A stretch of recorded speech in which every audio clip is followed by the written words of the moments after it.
ಆಗಮಿಸಿರುವಂತಹ ನಿಮ್ಮೆಲ್ಲರಿಗೂ ಮತ್ತೊಮ್ಮೆ ಸ್ವಾಗತ. ಇವತ್ತು ಕೃಷಿ, ಆಹಾರ, ಆರ್ಟ್, ಆರೋಗ್ಯ ಮೇಳ, ಶಿಕ್ಷಣ ಸಮ್ಮೇಳನ ಮತ್ತು ಮಲೆನಾಡೋತ್ಸವ 2025ರ ಉದ್ಘಾಟನೆ ಇದೇ ವೇದಿಕೆಯಲ್ಲಿ ನೆರವೇರಿದೆ. ಹಾಗೆ ಇಂದು ಸಂಜೆ ನಮ್ಮೆಲ್ಲರಿಗೂ ತಿಳಿದಿರೋ ಹಾಗೆ ಮಲೆನಾಡಿನ ಸಾಧಕರಿಗೆ ಪ್ರಶಸ್ತಿ ಪ್ರದಾನ ಸಮಾರಂಭ, ಹಾಗೆ ಇದೇ ವೇದಿಕೆಯಲ್ಲಿ ನಮ್ಮ ಮಲೆನಾಡಿನ ಹೆಮ್ಮೆಯ ಪ್ರತಿಭಾವಂತ ಗಾಯಕರಿಂದ ಸಂಗೀತ ರಸಸಂಜೆ ಕಾರ್ಯಕ್ರಮ ನಡೆಯಲಿದೆ. ಮಲೆನಾಡು ಅಂತಂದರೆ ನಾನು ಆಲ್ರೆಡಿ ಹೇಳಿದೆ ಎನರ್ಜಿಗೆ ಮತ್ತೊಂದು ಹೆಸರು ಅಂತ. ಸೊ ಹಾಗಾಗಿ ಯಾರ್ಯಾರು ಹೊರಗಡೆ ಅಲ್ಲಿ ಸ್ಟಾಲ್ ಹತ್ರ ಇದ್ದಾರೋ ಅವ್ರನ್ನೆಲ್ಲ ದಯವಿಟ್ಟು ನಿಮಗೆ ಗೊತ್ತಿರೋರು ಯಾರಾದರೂ ಇದ್ದರೆ ಆದಷ್ಟು ಬೇಗ ಒಳಗೆ ಬರೋ ಹಾಗೆ ತಿಳಿಸ್ಬೇಕು ಅಂತ ಕೇಳ್ಕೊಳ್ತಾ ಇದ್ದೀವಿ. ಇನ್ನೇನು ಕೆಲವೇ ಕ್ಷಣಗಳಲ್ಲಿ ಈ ಒಂದು ಸಭಾ ಕಾರ್ಯಕ್ರಮ ಪ್ರಾರಂಭ ಆಗುತ್ತೆ. ತದನಂತರದಲ್ಲಿ ನೀವೆಲ್ಲರೂ ಕೂಡ ಕಾತುರತೆಯಿಂದ ಕಾಯ್ತಾ ಇರುವಂತಹ ಮ್ಯೂಸಿಕಲ್ ನೈಟ್ ಪ್ರಾರಂಭವಾಗುತ್ತೆ. ಉಳಿಸ್ಕೊಂಡಿದ್ದೀರಾ ಅಂತ ಹೇಳಿ ಒಂದು ಜೋರಾದ ಚಪ್ಪಾಳೆ ಬರಬೇಕು ಮಲೆನಾಡೋರ ಕಡೆಯಿಂದ. ಎಸ್, ಇನ್ನೂ ಸ್ವಲ್ಪ ಜನ ಬರೋದಕ್ಕೆ ಇನ್ನೂ ಬಾಕಿ ಇದೆ. ಅವಾಗ ಮತ್ತಷ್ಟು ಚಪ್ಪಾಳೆಯ ಸದ್ದು ಜಾಸ್ತಿ ಆಗುತ್ತೆ ಅನ್ನೋ ನಿರೀಕ್ಷೆಯಲ್ಲಿ ನಮ್ಮೂರ ಎಕ್ಸ್ಪ್ರೆಸ್ ದಶಮಾನೋತ್ಸವ ಮಲೆನಾಡಿನಲ್ಲಿ ಒಂದು ಪತ್ರಿಕೆಯ ಸಂಸ್ಥೆಯನ್ನು ಕಟ್ಟಿ ಬೆಳೆಸೋದ್ರ ಹಿಂದಿರುವ ಶ್ರಮ ಬಹುಶಃ ಅದರ ಸಂಪಾದಕರಿಗೆ, ಅವರ ಟೀಮ್ ಅವ್ರಿಗೆ ಗೊತ್ತಿರುತ್ತೆ. ಅಂಥದ್ರಲ್ಲಿ 10 ವರ್ಷವನ್ನು ಪೂರೈಸೋದು ಅಂದರೆ ನಿಜಕ್ಕೂ ಸುಲಭದ ಮಾತಲ್ಲ. ಆ ಒಂದು ಧೈರ್ಯಕ್ಕೆ, ಆ ಒಂದು ಛಲಕ್ಕೆ, ಆ ಒಂದು ಡೆಡಿಕೇಶನ್ಗೆ ಶ್ರೀಯುತ ರಾಘವೇಂದ್ರ TR ಅವ್ರಿಗೆ ಒಂದು ಪ್ರೀತಿಯ ಚಪ್ಪಾಳೆಗಳನ್ನ ನೀಡೋದ್ರ ಮೂಲಕ ಸಭಾ ಕಾರ್ಯಕ್ರಮವನ್ನು ಪ್ರಾರಂಭ ಮಾಡೋಣ. ಮಲೆನಾಡು ಅಂತ ಹೇಳಿದ ಕೂಡಲೇ ನಮ್ಮ ಕುವೆಂಪು ಅವ್ರನ್ನ ಬಿಟ್ಟು ಹೇಗೆ ಕಾರ್ಯಕ್ರಮವನ್ನು ಪ್ರಾರಂಭ ಮಾಡೋದಕ್ಕೆ ಸಾಧ್ಯ? ಸದ್ದಿರದ ಪಸುರೊಡೆಯ ಮಲೆನಾಡ ಬನಗಳಲ್ಲಿ ಮೊರೆವ ತೊರೆ ಎಡೆಯಲ್ಲಿ ಗುಡಿಸಿಲೊಂದಿರಲಿ, ಅಲ್ಲಿ ಗಿಳಿಗೊರವಂಕ ಕೋಗಿಲೆಗಳಿಂಚರವು ಅಲೆಯುತ್ತಲೆ ಅಲೆಯಾಗಿ ತೇಲಿ ಬರುತ್ತಿರಲಿ. ಬಹುಶಃ ಇಂತಹ ಮಾತುಗಳನ್ನ ಕೇಳಿದ್ರೆ ಈ ಸಿಟಿಯ ಜಂಜಾಟಗಳನ್ನ ಎಲ್ಲ ಮರೆತು ಮಲೆನಾಡಿನ ಮಡಿಲಲ್ಲಿ ಒಂದು ಸುಖದ ನೆಮ್ಮದಿಯ ಜೀವನಕ್ಕೆ ಪ್ರತಿಯೊಬ್ಬರ ಮನಸ್ಸು ಕೂಡ ಹಾತೊರಿತಾ ಇರುತ್ತೆ. ಮಲೆನಾಡಲ್ಲಿ ಹುಟ್ಟಿರುವಂಥ ನಾವೆಲ್ಲರೂ ಪುಣ್ಯವಂತರು ಅಂತ ಹೇಳ್ತಾ ಇದೀಗ ಮಲೆನಾಡೋತ್ಸವ ಈ ಒಂದು ಸಂಭ್ರಮದ ಕಾರ್ಯಕ್ರಮದ ಸಭಾ ಕಾರ್ಯಕ್ರಮವನ್ನು ಪ್ರಾರಂಭ ಮಾಡ್ತಾ ಇದ್ದೀವಿ. ನಿರೂಪಣೆಯಲ್ಲಿರೋದು ನಾನು ಪ್ರಣೀತಾ ತಿಮ್ಮಪ್ಪ.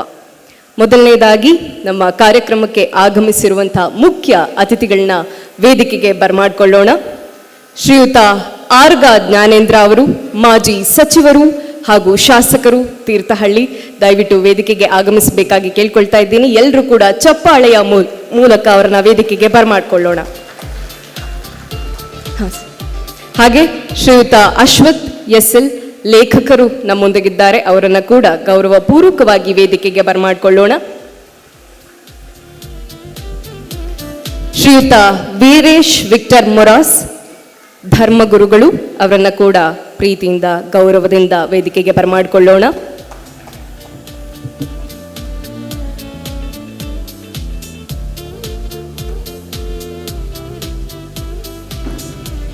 ಶ್ರೀಯುತ ಅಬ್ದುಲ್ ರೆಹಮಾನ್ ಮಾಲೀಕರು, ನ್ಯಾಷನಲ್ ಕನ್ಸ್ಟ್ರಕ್ಷನ್, ತೀರ್ಥಹಳ್ಳಿ, ಅವರನ್ನು ಕೂಡ ಗೌರವಪೂರ್ವಕವಾಗಿ ವೇದಿಕೆಗೆ ಬರಮಾಡ್ಕೊಳ್ತಾ ಇದ್ದೀವಿ.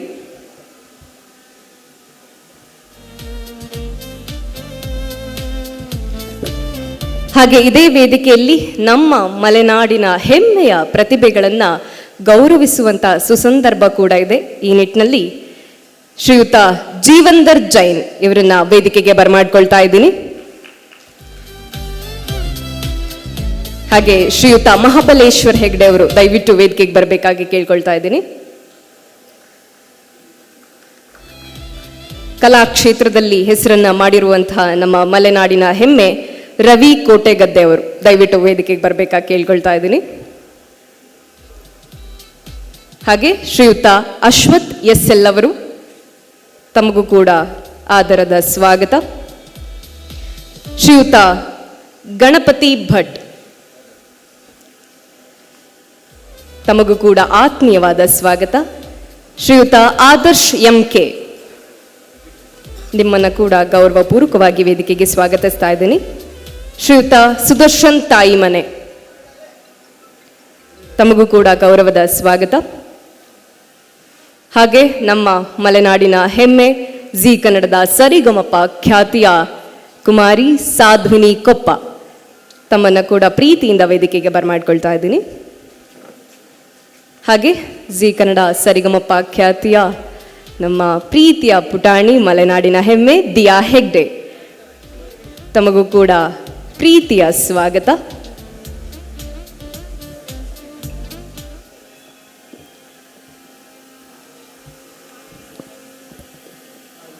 ಮಲೆನಾಡಿನಲ್ಲಿ ಒಂದು ಮಾಧ್ಯಮ ಸಂಸ್ಥೆಯನ್ನು ಕಟ್ಟಿ ಬೆಳೆಸುವುದರ ಹಿಂದಿರುವಂಥ ಅದ್ಭುತವಾದಂಥ ಶಕ್ತಿ ಅಂತಂದರೆ ಅದು ಶ್ರೀಯುತ ರಾಘವೇಂದ್ರ ಟಿ.ಆರ್. ಅವರು ನಮ್ಮೆಲ್ಲರಿಗೂ ತಿಳಿದಿರೋ ಹಾಗೆ ಮಲೆನಾಡಿನ ಸುದ್ದಿಗಳನ್ನು ನಿಖರವಾಗಿ ಜನರಿಗೆ ತಲುಪಿಸುವಂತಹ ಒಂದು ಮಾಧ್ಯಮ ಸಂಸ್ಥೆ ಅಂತಂದರೆ ಅದು ನಮ್ಮೂರ ಎಕ್ಸ್ಪ್ರೆಸ್. ಅದಕ್ಕೆ ಸಾಕ್ಷಿಯಾಗಿ ಇವತ್ತು 10 ವರ್ಷವನ್ನು ಪೂರೈಸಿದೆ. ಆದ್ದರಿಂದ ಅವರನ್ನು ಬಹಳ ಹೆಮ್ಮೆಯಿಂದ ಕಾರ್ಯಕ್ರಮದ ಸ್ವಾಗತಕ್ಕಾಗಿ ಹಾಗೂ ಪ್ರಾಸ್ತಾವಿಕ ನುಡಿಗಾಗಿ ನುಡಿಪೀಠಕ್ಕೆ ಸ್ವಾಗತಿಸ್ತಾ ಇದ್ದೇನೆ.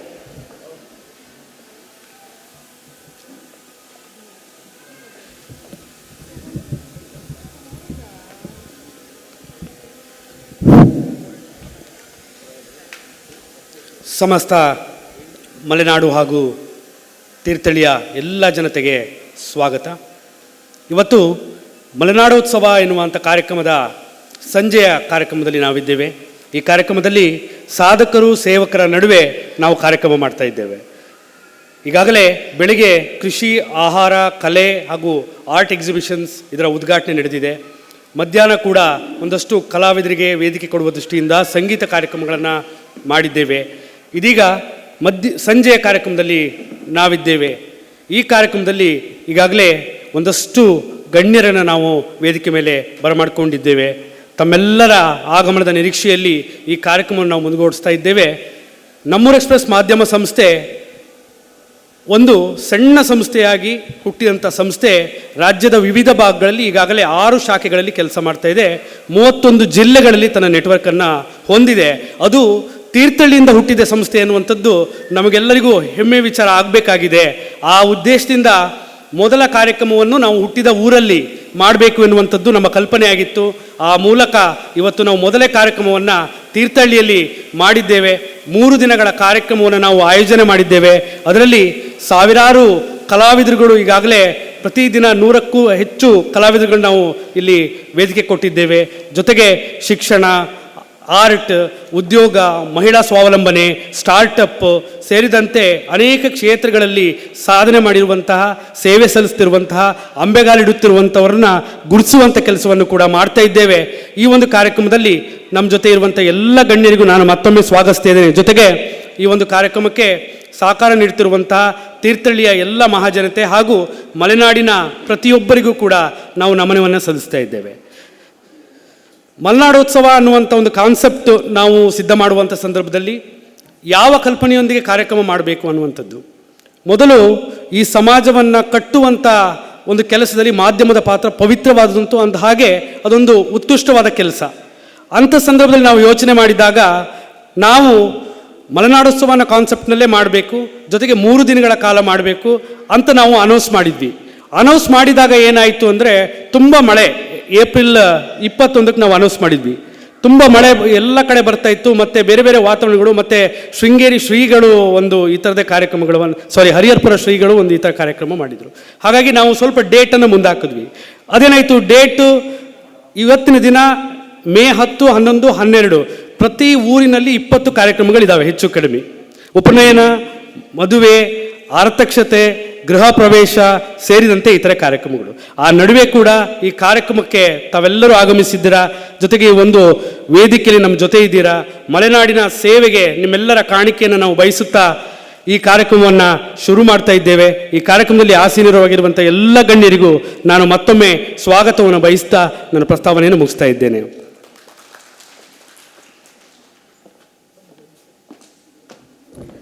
ಧನ್ಯವಾದಗಳು. ರಾಷ್ಟ್ರಕವಿ ಕುವೆಂಪು ಅವರ ಮತ್ತೊಂದು ಮಾತು ನೆನಪಿಗಾಗುತ್ತೆ. ಕೋಟಿ ಹಣವಿದ್ದರೂ ಪಟ್ಟಣವು ಗೋಳು, ಕಾಸಿಲ್ಲದಿದ್ದರೂ ಸುಖ ಹಳ್ಳಿ ಬಾಳು ಅಂತ. ಅವಾಗ ನಮಗೆಲ್ಲ ಇವಾಗ ಅನ್ಸ್ಬೋದು, ದುಡ್ಡಿಲ್ಲದೆ ಹೆಂಗಿರಕ್ಕಾಗ್ತದೆ, ಇವ್ರು ಸುಮ್ಮನೆ ಹೇಳ್ತಿದ್ದಾರೆ ಅಂತ. ಆದರೆ ಅದರ ನಿಜವಾದ ಅನುಭವ ಯಾರಿಗಾಗುತ್ತೆ ಅಂದರೆ, ಜವಾಬ್ದಾರಿಯ ಬೆನ್ನತ್ತಿ ಬೆಂಗಳೂರು ಅಥವಾ ಬೇರೆ ಬೇರೆ ನಗರಗಳಿಗೆ ಹೋಗಿರುವಂಥ ಯುವ ಜನತೆಯನ್ನು ಒಂದ್ಸತಿ ಕೇಳಬೇಕು. ಅದು ಎಷ್ಟು ಮಲೆನಾಡು ನಮಗೆ ಕಾಡುತ್ತೆ ಅಂತಂದರೆ, ಬಸ್ಸಲ್ಲಿ ಹೋಗ್ಬೇಕಾದ್ರೆ ಯಾರಾದರೂ ಒಬ್ರು ನಮ್ಮ ಮಲೆನಾಡು ಭಾಷೆ ಮಾತಾಡ್ರೆ ಸಾಕು, ಇವತ್ತು ಕಾಪಿನೇ ಕುಡಿಕಾಗಲ್ಲ ಅಂದರೆ ಸಾಕು, ಅಯ್ಯೋ ದೇವ್ರೆ ಆಸ್ತಿನೇ ಬೇಡ ನಮಗೆ, ಅಷ್ಟು ಖುಷಿಯಾಗ್ಬಿಡುತ್ತೆ, ಯಾರೋ ನಮ್ಮ ಊರವ್ರು ಸಿಕ್ಬಿಟ್ರಲ್ಲ ಅಂತ ಅವ್ರು ನಮ್ಗೆ ಗುರ್ತಿರ್ಬೇಕಾಗಿನೂ ಇಲ್ಲ. ಮಲೆನಾಡು ಅನ್ನುವಂಥ ಒಂದು ಬಾಂಧವ್ಯ ಇದೆಯಲ್ಲ, ಅದು ಎಲ್ಲವನ್ನ ಮೀರಿದ್ದು ಅಂತ. ಆದ್ದರಿಂದ ಒಂದು ಭಾಷೆಯಿಂದ ಹಿಡಿದು, ಒಂದು ಕಡುಬಿಂದ ಹಿಡಿದು ಪ್ರತಿಯೊಂದಕ್ಕೂ ತನ್ನದೇ ಆದ ವೈವಿಧ್ಯತೆಯನ್ನು ಹೊಂದಿರುವಂಥ ಈ ಮಲೆನಾಡಿನಲ್ಲಿ ಒಂದು ಮಾಧ್ಯಮ ಸಂಸ್ಥೆ ಇಡೀ ಕರ್ನಾಟಕದತ್ತ ತನ್ನ ವ್ಯಾಪ್ತಿಯನ್ನು ಸಾರುತ್ತೆ ಅಂದರೆ ಅದು ಸುಲಭದ ಮಾತಲ್ಲ. ಆದ್ದರಿಂದ ನಮ್ಮೂರ ಎಕ್ಸ್ಪ್ರೆಸ್ಗೆ ಮತ್ತೊಮ್ಮೆ ಅಭಿನಂದನೆಯನ್ನು ಸಲ್ಲಿಸ್ತಾ, ಇದೀಗ ವೇದಿಕೆಯಲ್ಲಿ ಉಪಸ್ಥಿತರಿರುವಂಥ ಶ್ರೀಯುತ ಅಶ್ವಥ್ SL ಲೇಖಕರು ಕಾರ್ಯಕ್ರಮದ ಕುರಿತಾಗಿ ಒಂದೆರಡು ಮಾತನಾಡಬೇಕಾಗಿ ಕೇಳ್ಕೊಳ್ತಾ ಇದ್ದೀನಿ.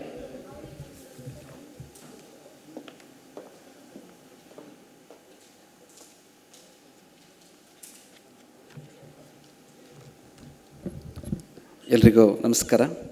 ವೇದಿಕೆಯ ಮೇಲಿರ್ತಕ್ಕಂತಹ ಈ ಕ್ಷೇತ್ರದ ಜನಪ್ರಿಯ ಶಾಸಕರು ಆಗಿರ್ತಕ್ಕಂಥ ಶ್ರೀಯುತ ಆರ್ ಕೆ ಜ್ಞಾನೇಂದ್ರ ಅವರೇ, ವೇದಿಕೆಯ ಮೇಲಿರ್ತಕ್ಕಂತಹ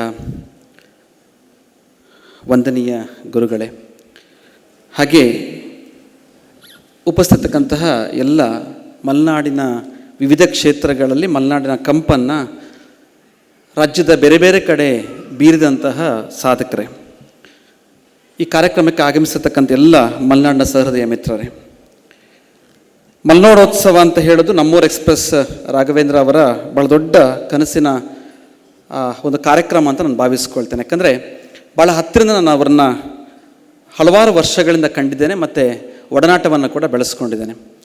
ಮಲೆನಾಡೋತ್ಸವ ಅಂತ ಹೇಳುವಂಥದ್ದು ಅವರ ಬಹುದಿವಸಗಳ ಕನಸಾಗಿತ್ತು. ಅದನ್ನು ಒಂದು ಹೊಸ ರೀತಿಯಲ್ಲಿ ಈ ಊರಿಗೆ ಉಪಯೋಗವಾಗುವ ರೀತಿಯಲ್ಲಿ ಇಲ್ಲಿಯ ಜನರಿಗೆ ವಿವಿಧ ಸಾಂಸ್ಕೃತಿಕ ವಿಚಾರಧಾರೆಗಳನ್ನ ಕೊಡುವ ಜೊತೆಗೆ ಮಲೆನಾಡಿನ ಕಂಪನ್ನು ಕೂಡ ಬಿರಿಸ್ಬೇಕಂತ ಹೇಳುವಂಥ ಆಲೋಚನೆಯೊಟ್ಟಿಗೆ ಕಾರ್ಯಕ್ರಮವನ್ನು ಆಯೋಜನೆ ಮಾಡಿಕೊಂಡ್ರು. ಅದರ ಹಿಂದಿದ್ದಂತಹ ದೊಡ್ಡ ಶಕ್ತಿ ನಮ್ಮೂರು ಎಕ್ಸ್ಪ್ರೆಸ್. ತಮಗೆಲ್ಲ ಗೊತ್ತಿರುವಂತೆ ಇವತ್ತು ನಾವು ಹೇಗೆ ಬೆಳಗ್ಗೆ ಎದ್ದರೆ ವಿಜಯವಾಣಿ, ವಿಜಯ ಕರ್ನಾಟಕ, ಉದಯವಾಣಿ ಪತ್ರಿಕೆಗಳನ್ನ ಓದ್ತೇವೋ ಹಾಗೆ ಹೆಚ್ಚು ಕಡಿಮೆ ತೀರ್ಥಹಳ್ಳಿ ಭಾಗದ, ಕೊಪ್ಪ ಭಾಗದ ಎಲ್ಲ ಮಲೆನಾಡು ಜನರು ನ್ಯೂಸ್ ಅಂತ ಹೇಳಿದ್ದು ನಮ್ಮೂರು ಎಕ್ಸ್ಪ್ರೆಸ್ಸನ್ನೇ ನೋಡ್ತಕ್ಕಂತಹ, ಅದರ ವೆಬ್ ಲಿಂಕನ್ನು ಫಾಲೋಅಪ್ ಮಾಡುವಂಥ, ಪತ್ರಿಕೆಯನ್ನು ಓದುವಂತಹ ಅಭಿರುಚಿಯನ್ನು ಬೆಳೆಸ್ಕೊಂಡಿದ್ದೇವೆ. ಹೆಚ್ಚು ಕಡಿಮೆ ಮಲೆನಾಡಿಗರಾಗಿದ್ದು ಹೊರಗಡೆ ಇದ್ದಂತಹ ಬಹುತೇಕರು ಅಲ್ಲಿದ್ದು ಇಲ್ಲಿಯ ನ್ಯೂಸ್ಗಳನ್ನು ನಮ್ಮೂರು ಎಕ್ಸ್ಪ್ರೆಸ್ ವೆಬ್ ಲಿಂಕ್ ಮುಖಾಂತರವೇ ತಿಳಿದುಕೊಳ್ತಾರೆ. ಹಾಗಿರಬೇಕಾದ್ರೆ ಇದು ನಮ್ಮೆಲ್ಲರ ಜನರ ನಾಡಿಯಾಗಿ ನಮ್ಮ ವಿಚಾರಧಾರೆಗಳನ್ನು, ಮಲೆನಾಡಿನ ಸೊಗಡನ್ನು ಬೀರಿಸ್ತಕ್ಕಂಥ ಕೆಲಸವನ್ನು ಕಳೆದ 10 ವರ್ಷಗಳಿಂದ ನಿರಂತರವಾಗಿ ಮಾಡ್ಕೊಂಡು ಬರ್ತಾ ಇದೆ. ಅಂತಹ ನಮ್ಮೂರು ಎಕ್ಸ್ಪ್ರೆಸ್ ಸಂಸ್ಥೆ ಇವತ್ತು ಮಲೆನಾಡಿಗರನ್ನ ಸೇರಿಸ್ತಕ್ಕಂಥ, ಮಲೆನಾಡಿಗರನ್ನ ಗುರುತಿಸುವಂತಹ ಈ ಕಾರ್ಯಕ್ಕೆ ಕೈ ಹಾಕಿರುವಂಥ ನಿಜಕ್ಕೂ ಶ್ಲಾಘನೀಯ. ವೈಯಕ್ತಿಕವಾಗಿ ನಾನು ಮಲೆನಾಡಿಗನು, ಇದೇ ಕೊಪ್ಪ ತಾಲೂಕಿನಲ್ಲಿ PUCನ ಓದಿಕೊಂಡು ಇಲ್ಲಿ ತುಂಗಾ ಮಹಾವಿದ್ಯಾಲಯದಲ್ಲಿ BSCಯನ್ನು ಮಾಡಿ, ಶಿವಮೊಗ್ಗದಲ್ಲಿ MSc ಮ್ಯಾಥಮೆಟಿಕ್ಸನ್ನು ಮಾಡಿ ಕರಾವಳಿಗೆ ಉದ್ಯೋಗಕ್ಕಾಗಿ ಹೋಗಿರ್ತಕ್ಕಂಥ ವ್ಯಕ್ತಿ. ಆಳ್ವಾಸ್ನಲ್ಲಿ ಸುಮಾರು 12 ವರ್ಷ ನನ್ನ ಗಣಿತ ಉಪನ್ಯಾಸಕ ವೃತ್ತಿಯನ್ನು ಮಾಡಿದ ನಂತರ ನಾವೊಂದು 7 ಜನ ಉಪನ್ಯಾಸಕ ಮಿತ್ರರು ಸೇರಿಕೊಂಡು ಕ್ರಿಯೇಟಿವ್ ಶಿಕ್ಷಣ ಸಂಸ್ಥೆ ಕಾರ್ಕಳವನ್ನು ಪ್ರಾರಂಭ ಮಾಡಿದ್ವಿ. ಅದರಲ್ಲಿ ಬಹಳ ಹೆಮ್ಮೆಯ ವಿಚಾರ ಅಂತಂದರೆ ಆ 7 ಜನರಲ್ಲಿ 3 ಜನ ಮಲೆನಾಡಿಗರು. ವೈಯಕ್ತಿಕವಾಗಿ ನಾನು, ಹಾಗೆ ನಮ್ಮ ಇನ್ನೊಬ್ಬರು ಸ್ಥಾಪಕ ಮಿತ್ರರಾಗಿರ್ತಕ್ಕಂಥ ಆದರ್ಶ್ ಅವರು ಶೃಂಗೇರಿಯ ಅವರ ಮನೆ, ಹಾಗೆ ಮತ್ತೊಬ್ಬರು ಗಣಪತಿ ಭಟ್ ಅಂತ ಅವರು ಹೊಸನಗರದವರು. 3 ಜನರನ್ನ ವೇದಿಕೆಗೆ ಒಮ್ಮೆಲೆ ಕರೆಸ್ಬೇಕಂತ ಹೇಳಿದ್ರೆ ರಾಘವರ ಮತ್ತೊಂದು ಕನಸಾಗಿತ್ತು. ಸಹಜವಾಗಿ ನಾವು ಯಾವುದೇ ಕಾರ್ಯಕ್ರಮಕ್ಕೆ ಹೋದರೂ ಒಬ್ಬರು ಯಾರಾದರೂ ಹೋಗ್ತಾ ಇದ್ವಿ. ಆದರೆ ಮಲೆನಾಡಿನಲ್ಲಿ 3 ಜನರನ್ನ ಕರೆಸಬೇಕು, ಅದಕ್ಕೆ ಮಲೆನಾಡೋತ್ಸವ ಅಂತ ಹೇಳುವ ಒಂದು ಅರ್ಥ ಬರುತ್ತೆ ಅಂತ ಹೇಳುವ ಕಾರಣಕ್ಕಾಗಿ 3 ಜನರನ್ನು ಭಾಳ ಒತ್ತಾಯಪೂರ್ವಕವಾಗಿ ಇವತ್ತು ವೇದಿಕೆ ಕರೆಸ್ಕೊಂಡಿದ್ದಾರೆ. ನನಗೆ ಭಾಳ ಹೆಮ್ಮೆ ಆಗುವಂಥದ್ದು ಇಂಥ ಕಾರ್ಯಕ್ರಮಗಳ ಆಯೋಜನೆ ಆಗಬೇಕು. ಕೊಪ್ಪದಲ್ಲಿ ಸಿದ್ದಿಕ್ರವರು ಕೊಪ್ಪ ಉತ್ಸವ ಮಾಡುವಾಗ ಕೂಡ ನಮ್ಮ ಮಲೆನಾಡಿಗರು ಒಂದು ಕಡೆ ಸೇರಿ ನಮ್ಮವರ ಯಶಸ್ಸನ್ನು ಸಂಭ್ರಮ ಪಡ್ತಕ್ಕಂತಹ, ಅವರ ಪ್ರತಿಭೆಯನ್ನು ಮೆಚ್ಚುವಂತಹ ಕಾರ್ಯ ಆಗ್ತದೆ. ನಾವೆಲ್ಲ ಸ್ವಲ್ಪ ಹೊತ್ತು ಮೊಬೈಲ್ ಫೋನನ್ನು, ಟಿವಿಯನ್ನು ಬಿಟ್ಟು ಒಟ್ಟಿಗೆ ಸೇರ್ತಕ್ಕಂಥ ಒಂದು ಸಂಘಟನೆ ಆಗುತ್ತೆ. ನಮ್ಮ ಸ್ವಾಭಿಮಾನದ ಹೆಮ್ಮೆಯನ್ನು ಮೂಡಿಸುವಂಥ ಇಂಥ ಕಾರ್ಯಕ್ರಮಗಳು ನಿರಂತರವಾಗಿ ಆಗ್ತಾ ಇದ್ದರೆ ಮಲೆನಾಡಿನ ಹೆಮ್ಮೆಯನ್ನು ನಾವು ಸದಾ ಕೊಂಡು ಹೋಗಲಿಕ್ಕೆ ಅವಕಾಶಗಳು ಸಿಗ್ತದೆ. ಇವತ್ತಿನ ವೇದಿಕೆಯಲ್ಲಿ ಕೂಡ ಈ ಮಣ್ಣಿನ ಪ್ರತಿಭೆ ಸಾಧ್ವಿನಿ ಕೊಪ್ಪ ಅವರಿದ್ದಾರೆ, ದಿಯಾ ಹೆಗಡೆ ಅವರಿದ್ದಾರೆ. ತಾಯಿ ಮನೆ ಅಂತ ಹೇಳುವ ಒಂದು ಬಹುದೊಡ್ಡ ಕನಸಿನೊಂದಿಗೆ ನಿರಂತರವಾಗಿ ಸಾಮಾಜಿಕ ಸೇವೆಯನ್ನು ಗೈತಿರ್ತಕ್ಕಂಥ ಸುದರ್ಶನ್ ಅವರಿದ್ದಾರೆ. TST ಮಾರ್ಟ್ನ ಮುಖಾಂತರ ಹೊಸ ರೀತಿಯ ಉದ್ಯಮಕ್ಕೆ ಇಂಬು ಕೊಟ್ಟಂತಹ, ಸಾಮಾಜಿಕ ಸೇವೆ ತೊಡಗಿರ್ತಕ್ಕಂತಹ, ಅಧ್ಯಾಪಕರನ್ನ ಸೇರಿಸುವಂತಹ ಸಂಘಟನೆ ಮಾಡಿದಂತಹ ಮಹಾಬಲೇಶ್ ಹೆಗ್ಡೆ ಅವರಿದ್ದಾರೆ, ಹಾಗೂ ಎಲ್ಲ ಸಾಧಕರಿದ್ದಾರೆ. ಈ ಎಲ್ಲ ಸಾಧಕರ ಮಾತುಗಳನ್ನು ಕೇಳೋ ಜೊತೆಗೆ ಅವರ ಯಶಸ್ಸನ್ನು ಕೊಂಡಾಡುವ ಜೊತೆಗೆ ಮಲೆನಾಡಿಗರಾಗಿ ನಾವು ಹೆಮ್ಮೆಯನ್ನು ಪಡ್ಕೊಂಡು ಹೋಗ್ಬೋದು. ಹಾಗೆ ಮುಂದೆ ಹೊಸ ಹೊಸ ಯೋಜನೆಯನ್ನು ಕೂಡ ನಾವು ಕೈ ಹಾಕ್ಬೋದು. ಮಲೆನಾಡಿನಲ್ಲಿ ಪ್ರತಿಭೆಗಳಿಗೆ ಖಂಡಿತ ಕೊರತೆ ಇಲ್ಲ. ಅವರೆಲ್ಲರೂ ಇವತ್ತು ನಮ್ಮ ನಾಡಿನ ಬೇರೆ ಬೇರೆ ಭಾಗದಲ್ಲಿ ಹೋಗಿ ಒಂದು ಹೆಸರನ್ನು ಗಳಿಸ್ಕೊಳ್ತಾ ಇದ್ದಾರೆ. ಅದನ್ನು ಸಂಭ್ರಮಿಸುವಂಥ ಮನಸ್ಸು ನಮ್ಮದಾಗಬೇಕು. ನಾವೆಲ್ಲ ಒಟ್ಟುಗೂಡಬೇಕು. ಒಟ್ಟುಗೂಡಿದಾಗ ಇನ್ನೂ ಹೆಚ್ಚು ಯೋಚನೆಗಳನ್ನು ಮಾಡೋ ಮುಖಾಂತರ ಈ ಸಂಸ್ಕೃತಿಯನ್ನು ಮೇಲ್ಸ್ತರಕ್ಕೆ ಕೊಂಡೋಗ್ಬೋದು. ಅಂತಹ ಒಂದು ಒಳ್ಳೆ ವೇದಿಕೆಯನ್ನು ಕಲ್ಪಿಸಿಕೊಟ್ಟಂತಹ ರಾಘುರವರಿಗೆ ಮತ್ತೊಮ್ಮೆ ನಾನು ವಂದನೆಗಳನ್ನ ಸಲ್ಲಿಸ್ತಾ, ಇಡೀ ನಮ್ಮೂರು ಎಕ್ಸ್ಪ್ರೆಸ್ ತಂಡದ ಈ ಪರಿಶ್ರಮಕ್ಕೆ ನಾವು ಆಲ್ ದಿ ಬೆಸ್ಟ್ ಹೇಳೋಣ. ಯಾಕಂತ ಹೇಳಿದರೆ ಅವರೇ ಹೇಳಿದಾಗೆ ಸುಮಾರು ಕಾರ್ಯಕ್ರಮಗಳಿದ್ದಾವೆ. ಇವತ್ತು ಊರಿನಲ್ಲಿ ಮದುವೆ ಅಂತ ಹಲವಾರು ಕಾರ್ಯಕ್ರಮಗಳು ನಿರಂತರವಾಗಿ ಆಗ್ತಾ ಇದೆ. ಹಾಗಾಗಿ ಜನರ ಸಂಖ್ಯೆ ಕಡಿಮೆ ಇದ್ದರೂ ಕೂಡ ಇಲ್ಲಿ ನಾವು ಇವತ್ತು ಆಯೋಜನೆ ಆಗ್ತಾ ಇರತಕ್ಕಂಥ ಕಾರ್ಯಕ್ರಮ ನಮ್ಮ ಸಾಮಾಜಿಕ ಮಾಧ್ಯಮದಲ್ಲಿ ಬಿತ್ತರಗೊಳ್ಳುವ ಮುಖಾಂತರ ಸಾವಿರಾರು ಜನವನ್ನು ತಲುಪುತ್ತೆ.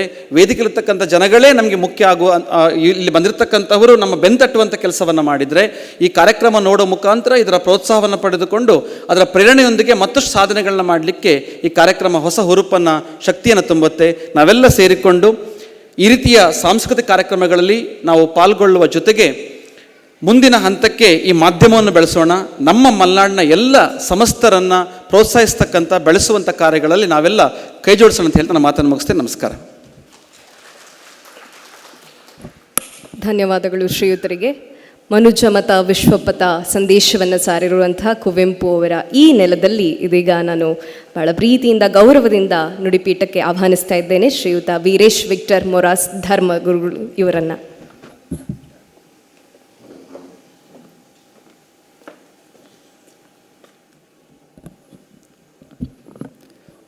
ವೇದಿಕೆ ಮೇಲೆ ಉಪಸ್ಥಿತರಿರುವಂತಹ ತೀರ್ಥಹಳ್ಳಿಯ ಜನಪ್ರಿಯ ಶಾಸಕರಾಗಿರುವಂಥ ಶ್ರೀ ಆರಗ ಜ್ಞಾನೇಂದ್ರರವರೇ, ವೇದಿಕೆ ಮೇಲೆ ಉಪಸ್ಥಿತರಿರುವಂತಹ ಎಲ್ಲ ಗಣ್ಯ ವ್ಯಕ್ತಿಗಳೇ, ಹಾಗೂ ವಿಶೇಷವಾಗಿ ನಮ್ಮೂರು ಎಕ್ಸ್ಪ್ರೆಸ್ ಈ ಒಂದು ಮಾಧ್ಯಮ ಸಂಸ್ಥೆಯ ಎಲ್ಲ ಪದಾಧಿಕಾರಿಗಳೇ, ಹಾಗೂ ವಿಶೇಷವಾಗಿ ಆಯೋಜಕರೇ, ನಮ್ಮ ಮಲೆನಾಡಿಗೊಂದು ಹೆಮ್ಮೆ. ನಮ್ಮೂರು ಎಕ್ಸ್ಪ್ರೆಸ್ ಮಾಧ್ಯಮ ಸಂಸ್ಥೆ 10 ವರ್ಷಗಳನ್ನು ಪೂರೈಸುವುದು ನಿಜವಾಗಿ ಕೂಡ ಅಭಿನಂದನೀಯ. ನಿಮ್ಮೆಲ್ಲರ ಪರವಾಗಿ ಈ ಸಂಸ್ಥೆಗೆ ಹಾಗೂ ಈ ಸಂಸ್ಥೆಯ ಸರ್ವ ಸದಸ್ಯರಿಗೆ ನಾನು ಅಭಿನಂದನೆಗಳ ಮಹಾಪೂರವನ್ನೇ ಸಲ್ಲಿಸುತ್ತೇನೆ. ಅಭಿನಂದನೆಗಳು. ಇತ್ತೀಚಿನ ದಿನಗಳಲ್ಲಿ ನಮಗೆಲ್ಲ ಗೊತ್ತಿದೆ, ಯಾವುದೇ ಒಂದು ಮಾಧ್ಯಮ, ದೃಶ್ಯ ಮಾಧ್ಯಮ ಇರಬಹುದು ಅಥವಾ ಇತರೆ ಯಾವುದೇ ಮಾಧ್ಯಮ ಇರಬಹುದು, TRPಯನ್ನು ಗಳಿಸುವ ಧಾವಂತದಲ್ಲಿ ಸುಳ್ಳು ಸುದ್ದಿಗಳನ್ನೇ ವೈಭವೀಕರಿಸುವಂತಹ ಅಥವಾ ವಾಟ್ಸಪ್ ಯೂನಿವರ್ಸಿಟಿಯಲ್ಲಿ ಬರುವಂಥ ವಿಷಯಗಳನ್ನೇ ಸ್ವಲ್ಪ ಅಲ್ಲಿ ಸ್ವಲ್ಪ ಇಲ್ಲಿ ಸ್ವಲ್ಪ ಕಡಿದು ಅದಕ್ಕೆ ಸ್ವಲ್ಪ ಬಣ್ಣ ಲೇಪನ ಹಚ್ಚಿ ಅದನ್ನೇ ವೈಭವೀಕರಿಸಿ ಜನರ ಮನಸ್ಸಿನಾಳಕ್ಕೆ ಇಳಿಸಿ ತಮ್ಮ ಲಾಭವನ್ನು ಪಡೆದುಕೊಳ್ಳುವವರೇ ಹೆಚ್ಚು. ಕಳೆದ ಕೆಲವು ವರ್ಷಗಳಿಂದ ನಮ್ಮೂರು ಎಕ್ಸ್ಪ್ರೆಸ್ ಇವರು ಬಿತ್ತರಿಸುವಂತಹ ಸುದ್ದಿಗಳನ್ನು ಹಾಗೂ ಮಾಡುವಂಥ ಕಾರ್ಯಕ್ರಮಗಳನ್ನು ಗಮನಿಸ್ತಾ ಬಂದಿದ್ದೇನೆ. ಇದ್ಯಾವುದಕ್ಕೂ ಕೂಡ ಅವರು ಆಸೆ ಪಡದೆ ನಿಜವಾಗಿಯೂ ನೈಜವಾದಂತಹ ಜನರಿಗೆ ಒಳಿತಾಗುವಂತಹ ಹಾಗೂ ವಿಶೇಷವಾಗಿ ಈ ಭಾಗದಲ್ಲಿ ಮಲೆನಾಡಿನ ಜನರ ಎಲ್ಲ ರಂಗಗಳಿಗೆ ನಿಜವಾಗಿಯೂ ಕೂಡ ಉತ್ತಮ ರೀತಿಯಲ್ಲಿ ಪ್ರೇರಣೆಯನ್ನು ನೀಡುವಂತಹ ನಿಟ್ಟಿನಲ್ಲಿ ಈ ಮಾಧ್ಯಮ ಸಂಸ್ಥೆ ತನ್ನ ಕಾರ್ಯವನ್ನು ಎಸಗುತ್ತಿದೆ. ಹಾಗೂ ಮಾಧ್ಯಮ ಸಂಸ್ಥೆಯ ಯಾವುದೇ ಮಾಧ್ಯಮ ರಂಗದ ಎಲ್ಲ ಮೌಲ್ಯಗಳನ್ನು ಎತ್ತಿ ಹಿಡಿತಾ ಇದೆ. ಈ ಸಂದರ್ಭದಲ್ಲಿ ನಿಜವಾಗಿಯೂ ಕೂಡ ಇದೊಂದು ಬಹಳ ಕಷ್ಟದಾಯಕ ಕೆಲಸ.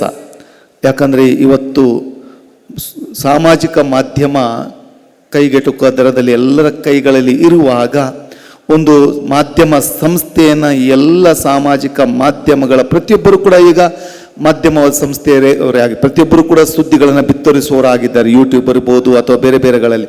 ಇಂತಹ ಒಂದು ಸಂದರ್ಭದಲ್ಲಿ ಒಂದು ಸಂಸ್ಥೆಯನ್ನು ನಡೆಸಿ ಗಟ್ಟಿಯಾಗಿ ಒಂದು ಮೌಲ್ಯಗಳ ಪರವಾಗಿ ನಿಲ್ಲುವಂಥದ್ದು ಇದೆಯಲ್ಲ, ಅದು ನಿಜವಾಗಿ ಕೂಡ ಶ್ಲಾಘನೀಯವಾದದ್ದು. ಇದು ಮೊದಲನೆಯದು.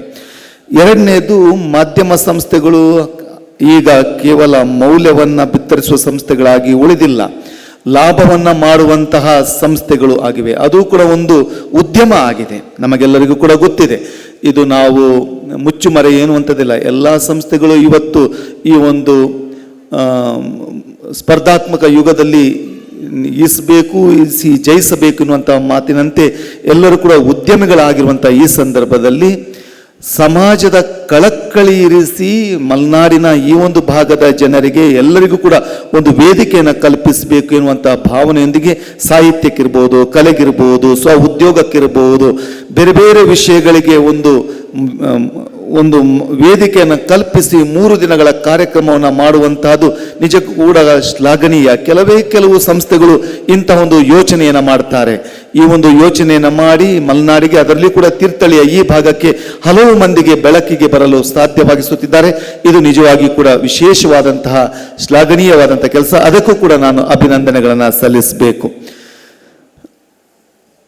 ಯಾವುದೇ ಒಂದು ಸಂಸ್ಥೆಗೆ, ಅದರಲ್ಲಿಯೂ ಕೂಡ ಒಂದು ಮಾಧ್ಯಮ ಸಂಸ್ಥೆಗೆ 10 ವರ್ಷ ದೊಡ್ಡ ವರ್ಷಗಳಲ್ಲ, ಇನ್ನೂ ಕೂಡ ಬಾಲ್ಯಾವಸ್ಥೆ ಅಂತಲೇ ಹೇಳಬೇಕು.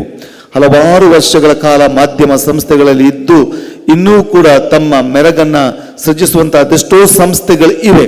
ಈ ಒಂದು ಸಂಸ್ಥೆಯಲ್ಲಿ ಈ ಒಂದು ಸಂದರ್ಭದಲ್ಲಿ ಈಗ ಇತ್ತೀಚೆಗೆ ಹುಟ್ಟು ಹಾಕಿಕೊಂಡು ಈ ಸಂದರ್ಭದಲ್ಲಿ ಇದನ್ನು ಮುನ್ನಡೆದು ಬಾಲ್ಯಾವಸ್ಥೆಯಲ್ಲಿರುವಂಥ ಈ ಸಂಸ್ಥೆಗೆ ಇನ್ನೂ ಕೂಡ ಪ್ರೌಢಾವಸ್ಥೆಗೆ ಬರಬೇಕು, ಇನ್ನೂ ಕೂಡ ಮಹತ್ತರವಾದದನ್ನು ಸಾಧಿಸಬೇಕು ಅಂತ ಸಂದರ್ಭದಲ್ಲಿ ಈಗ ಬಾಲ್ಯಾವಸ್ಥೆಯಲ್ಲಿ ಇಂತಹ ಸಾಮಾಜಿಕ ಕಳಕಳಿ ಇರುವಂತಹ ಯೋಜನೆಗಳನ್ನು ಹಾಗೂ ಯೋಚನೆಗಳನ್ನು ಮಾಡುವುದಿದೆಯಲ್ಲ, ನಿಜಕ್ಕೂ ಕೂಡ ಇವರಿಗೆ ನಾವು ಮತ್ತೊಮ್ಮೆ ಅಭಿನಂದನೆಗಳನ್ನು ಸಲ್ಲಿಸುತ್ತೇನೆ. ಉದ್ದಕ್ಕೆ ನಾನು ಮಾತನಾಡಲಿಕ್ಕೆ ಹೋಗೋದಿಲ್ಲ, ಹಲವಾರು ಮಂದಿ ಮಾತನಾಡುವುದು, ವಿವಿಧ ಕ್ಷೇತ್ರಗಳಲ್ಲಿ ಪರಿಣತರಿದ್ದಾರೆ.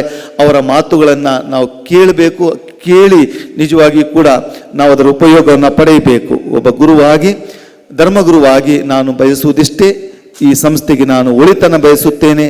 ಸದಾಕಾಲ ಈ ಮೌಲ್ಯಗಳಲ್ಲೇ ಈ ಸಂಸ್ಥೆ ಮುನ್ನುಗ್ಗಲಿ. TRPಯ ಆಸೆಗೆ ಒಳಪಡದೆ ನಿಜವಾಗಿ ಕೂಡ ಜನರಿಗೆ ಒಳಿತನ್ನು ಮಾಡುವಂತಹ, ಸಮಾಜಕ್ಕೆ ಒಳಿತನ್ನು ಮಾಡುವಂತಹ ಸಂಸ್ಥೆಯಾಗಿ ಹೆಮ್ಮರವಾಗಿ ಬೆಳೆಯಲಿ ಎಂಬುದಾಗಿ ನಾನು ಹಾರೈಸುತ್ತೇನೆ. ಜೈ ಹಿಂದ್, ಜೈ ಕರ್ನಾಟಕ.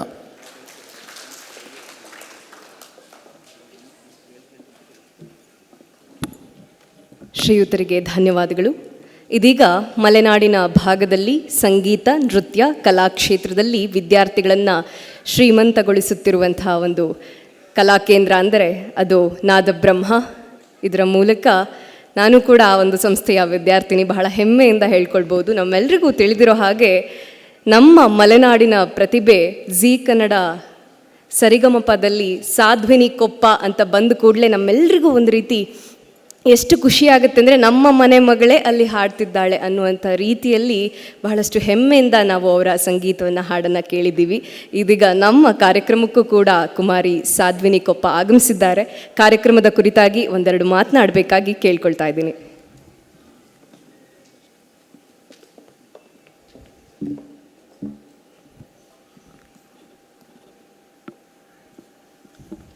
ಶ್ರೀ ಗುರುಭ್ಯೋ ನಮಃ. ವೇದಿಕೆ ಮೇಲಿರುವಂತಹ ಎಲ್ಲ ಗಣ್ಯರಿಗೂ ಹಾಗೆ ನೆರೆದಿರುವಂತಹ ಎಲ್ಲ ಮಲೆನಾಡಿನ ಬಂಧುಗಳಿಗೂ ನನ್ನ ನಮಸ್ಕಾರಗಳು. ನಿಮ್ಮೆಲ್ಲರಿಗೂ ಗೊತ್ತೇ ಇದೆ, ನಾನು ಗಾಯಕಿ ಅಂತ ಬಾರಿ ಮಾತಾಡೋದಕ್ಕೇನು ಇಲ್ಲಿ ನಿಂತಿಲ್ಲ. ಬಹಳಷ್ಟು ಜನ ಗಣ್ಯರು ಅದ್ಭುತವಾದಂಥ ನುಡಿಮುತ್ತುಗಳನ್ನು ನಿಮ್ಮ ಮುಂದೆ ಮಾತಾಡಲಿದ್ದಾರೆ. ಒಂದು ಸಂಗೀತಗಾರ್ತಿಯಾಗಿ ಅಥವಾ ಸಂಗೀತ ಒಂದು ಸಂಸ್ಥೆಯಲ್ಲಿ ನನ್ನ ತಂದೆಯ ಬಗ್ಗೆ ಈಗಷ್ಟೇ ಪ್ರಣೀತಾ ಅವರು ಕೂಡ ಹೇಳಿದರು. ಸಂಗೀತ ಸಂಸ್ಥೆ, ನಾದಬ್ರಹ್ಮ ಸಂಗೀತ ಶಾಲೆ, ಈ ಒಂದು ವಾತಾವರಣದಲ್ಲಿ ಹುಟ್ಟಿ ಬೆಳೆದು ಆ ಒಂದು ಸಂಗೀತ ಅಥವಾ ಕಲೆ ಇದರ ಜೊತೆಯಲ್ಲೇ ಬೆಳೆದಂಥವಳಾಗಿ ಮಲೆನಾಡ ಮಗಳಾಗಿ ಒಂದೆರಡು ಮಾತುಗಳನ್ನ ಹೇಳೋಕ್ಕೆ ಇಷ್ಟಪಡ್ತೀನಿ. ಕುವೆಂಪು ಅವರು ಹೇಳಿದ್ದು, ಹೋಗುವೆನು ನಾ ನನ್ನ ಒಲುಮೆಯ ಗೂಡಿಗೆ, ಮಲೆಯ ನಾಡಿಗೆ ಮಳೆಯ ಬೀಡಿಗೆ, ಸಿರಿಯ ಚೆಲುವಿನ ರೂಢಿಗೆ ಅಂತ. ಎಷ್ಟು ಅದ್ಭುತವಾಗಿ ಹೇಳಿದ್ದಾರೆ ಅಂದರೆ, ರೂಢಿ ಅಂದರೆ ನಾವು ದಿನನಿತ್ಯ ಅಭ್ಯಾಸ ಮಾಡ್ಕೊಳ್ಳೋ ಅಂಥದ್ದನ್ನ ರೂಢಿ ಅಂತ ಹೇಳ್ತಾರೆ, ನಮ್ಮೆಲ್ಲರಿಗೂ ಗೊತ್ತೇ ಇದೆ.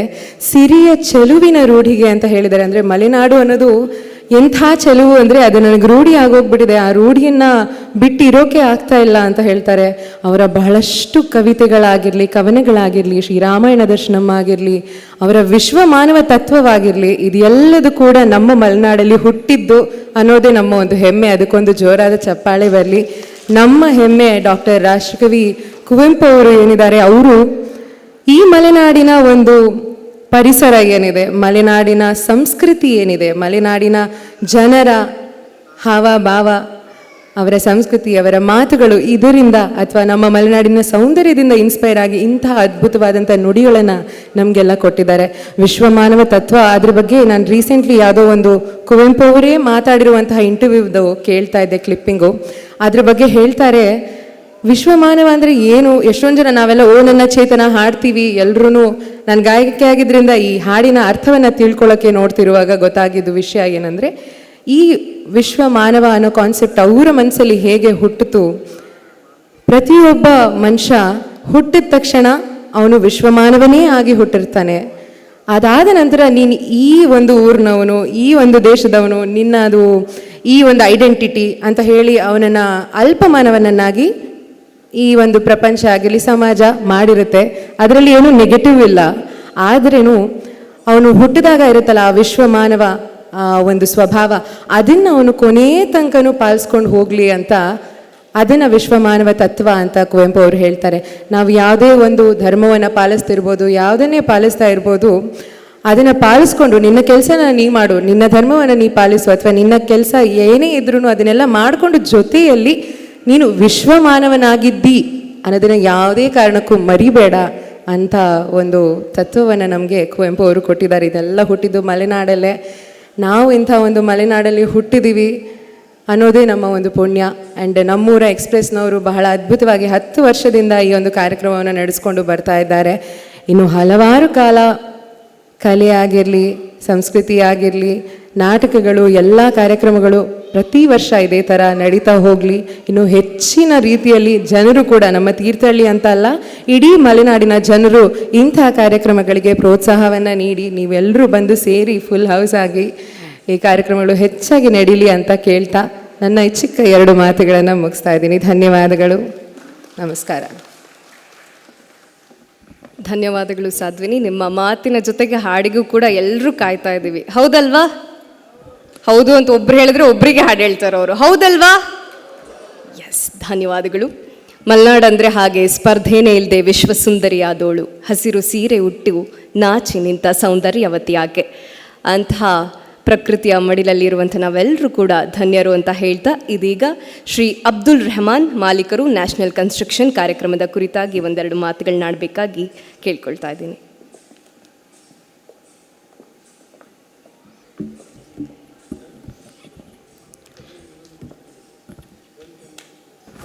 ವೇದಿಕೆಯಲ್ಲಿರ್ತಕ್ಕಂಥ ನಮ್ಮೆಲ್ಲರ ಆತ್ಮೀಯರು, ತೀರ್ಥಹಳ್ಳಿ ಕ್ಷೇತ್ರದ ಜನಪ್ರಿಯ ಶಾಸಕರಾಗಿರ್ತಕ್ಕಂಥ ಆರ್ಗ ಜ್ಞಾನೇಂದ್ರ ಅವರೇ, ಹಾಗೂ ಹಿರಿಯರು, ನಮ್ಮ ಮಾರ್ಗದರ್ಶಕರಾಗಿರ್ತಕ್ಕಂಥ ಡಾಕ್ಟರ್ ಜೀವನ್ ಜಿಂದೇರಿಯವರೇ,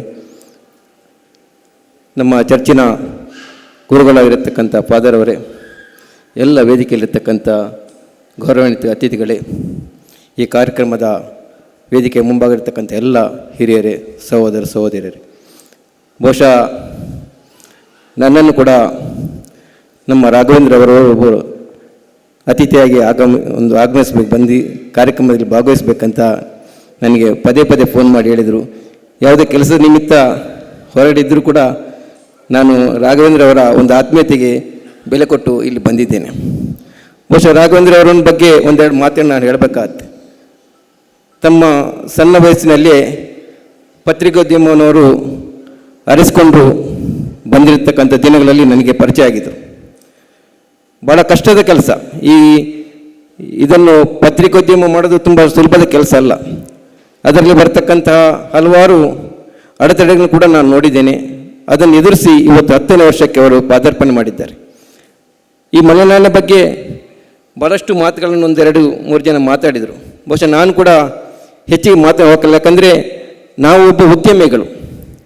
ನಾವು ಉದ್ಯಮ ಮಾಡೋದಂದರೆ ನಮಗೆ ಬರೀ ಕೆಲಸದ ಒತ್ತಡಗಳು, ಆಸೆ ಆಕಾಂಕ್ಷೆಗಳು ಜಾಸ್ತಿ. ನಮಗೆ ಸಾಧನೆ ಮಾಡಬೇಕಂತ ಎಲ್ಲ ಕ್ಷೇತ್ರಗಳು ಸಾಧನೆ ಮಾಡೋಕ್ಕಂತ ಅವಕಾಶ ಇದೆ. ಸಾಹಿತ್ಯದಲ್ಲಾಗಲಿ, ಕಲೆಯಲ್ಲಿ ಆಗಲಿ, ಮತ್ತು ರಾಜಕೀಯವಾಗಿ ಆಗಲಿ, ಪ್ರತಿಯೊಂದು ಕ್ಷೇತ್ರದಲ್ಲಿ ನಮ್ಮ ಸಾಧನೆಯನ್ನು ನಾವು ಮಾಡಲಿಕ್ಕೆ ಭಾಳಷ್ಟು ಅವಕಾಶಗಳಿದೆ. ಅಂದರೆ ನಮಗೆ ಅದರಲ್ಲಿ ಇರ್ತಕ್ಕಂಥ ಆಶೆಗಳು ಬೇಕು. ನಾವು ಆಸೆ ಭಾವನೆಯಲ್ಲಿ ಇರಬೇಕಾಗತ್ತೆ. ಯಾವುದೇ ವಿಷಯ ತಗೊಂಡು ನಮಗೆ ಯಾವುದರಲ್ಲೂ ಆಸೆ ಇಲ್ಲದಿದ್ದಾಗ ನಾವು ನಿಷ್ಕ್ರಿಯವಾಗಿ ಹೋಗ್ತೇವೆ.